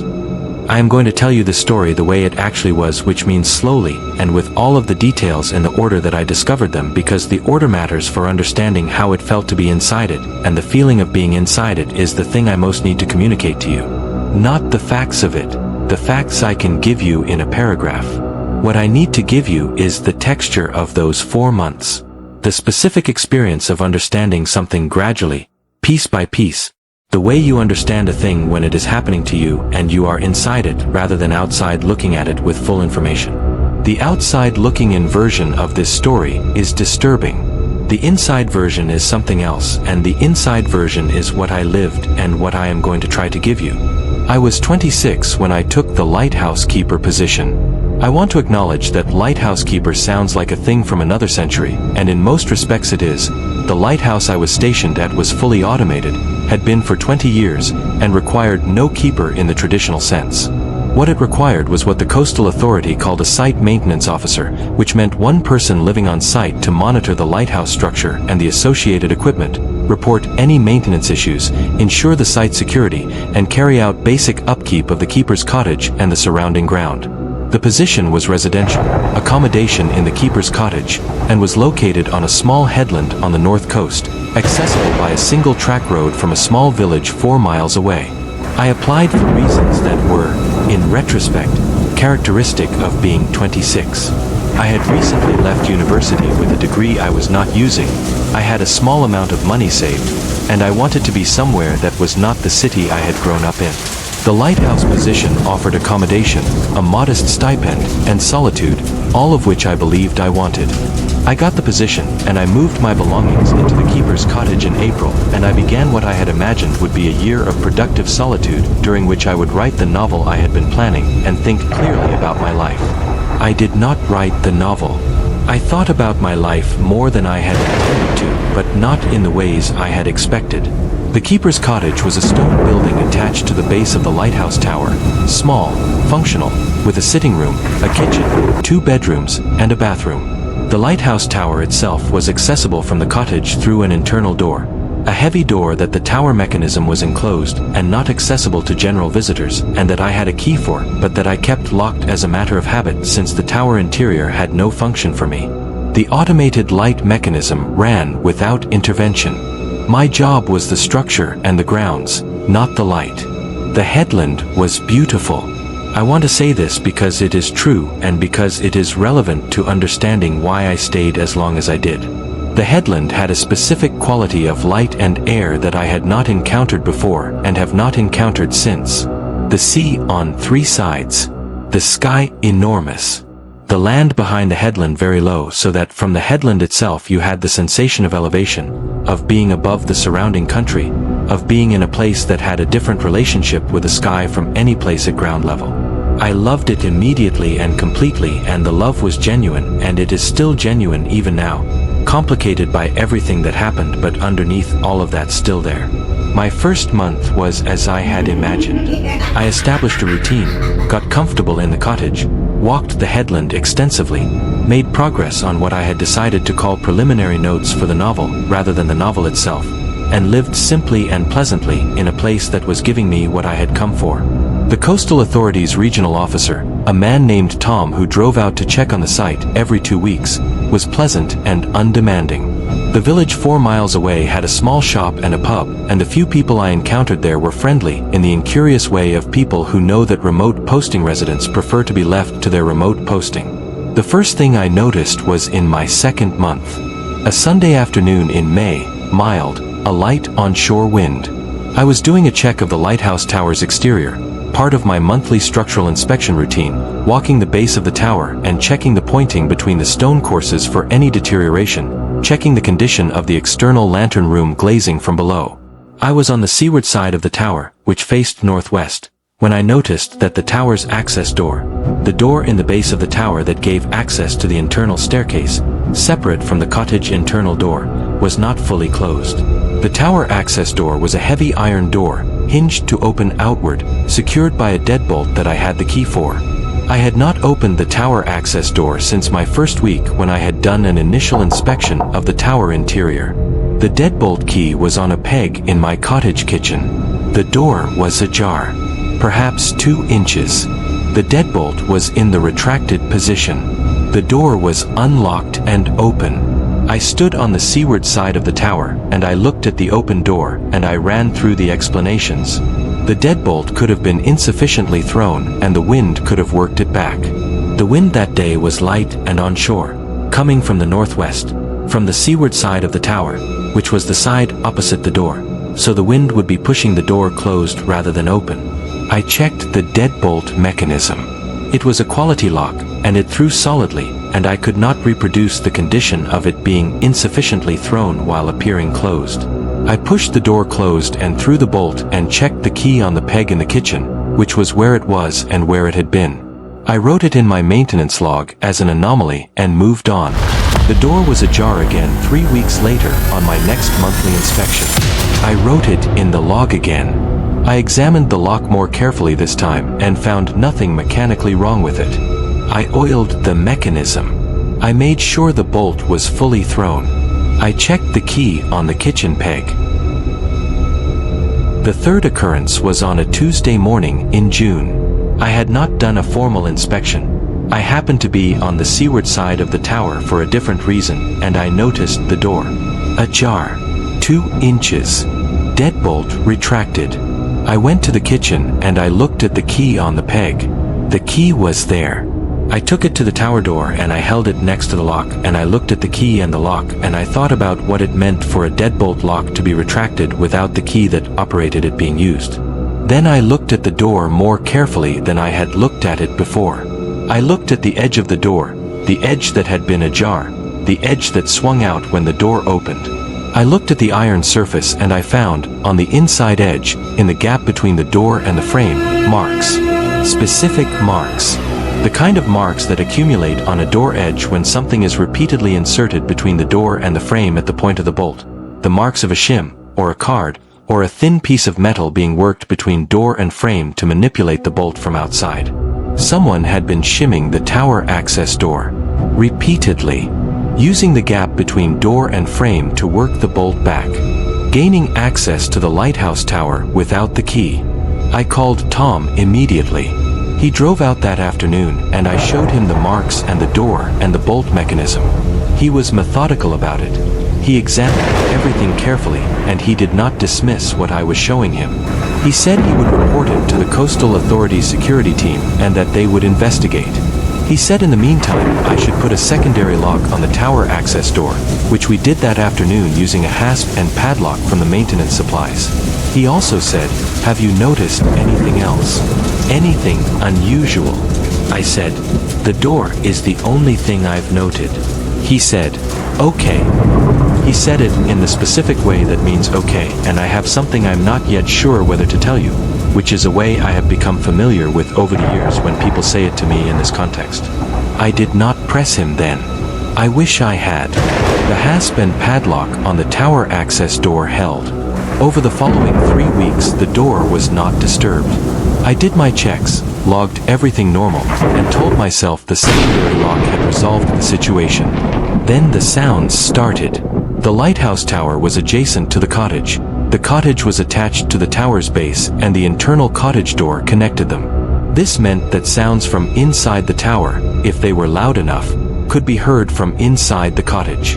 I had learned in my first month that the tower made its own sounds at night, the automated light mechanism cycling, the tower structure responding to wind and temperature, the sounds of a tall stone cylinder in a coastal environment. I knew all of these sounds. The sounds that started in my 3rd month were not those sounds.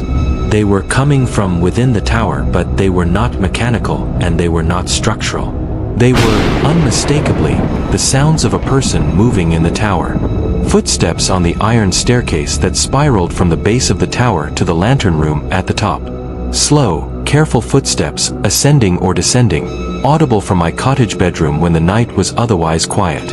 I lay in my bed on the first night I heard them and I counted the steps. The tower staircase had 87 steps from the base to the lantern room. A complete ascent took approximately 3 minutes at a normal pace.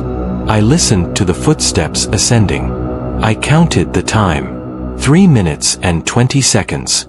A complete circuit of the tower. The next night they descended. 3 minutes and 15 seconds.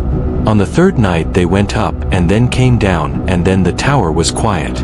I was not sleeping. I want to be honest about the state I was in by the 3rd week of the footsteps.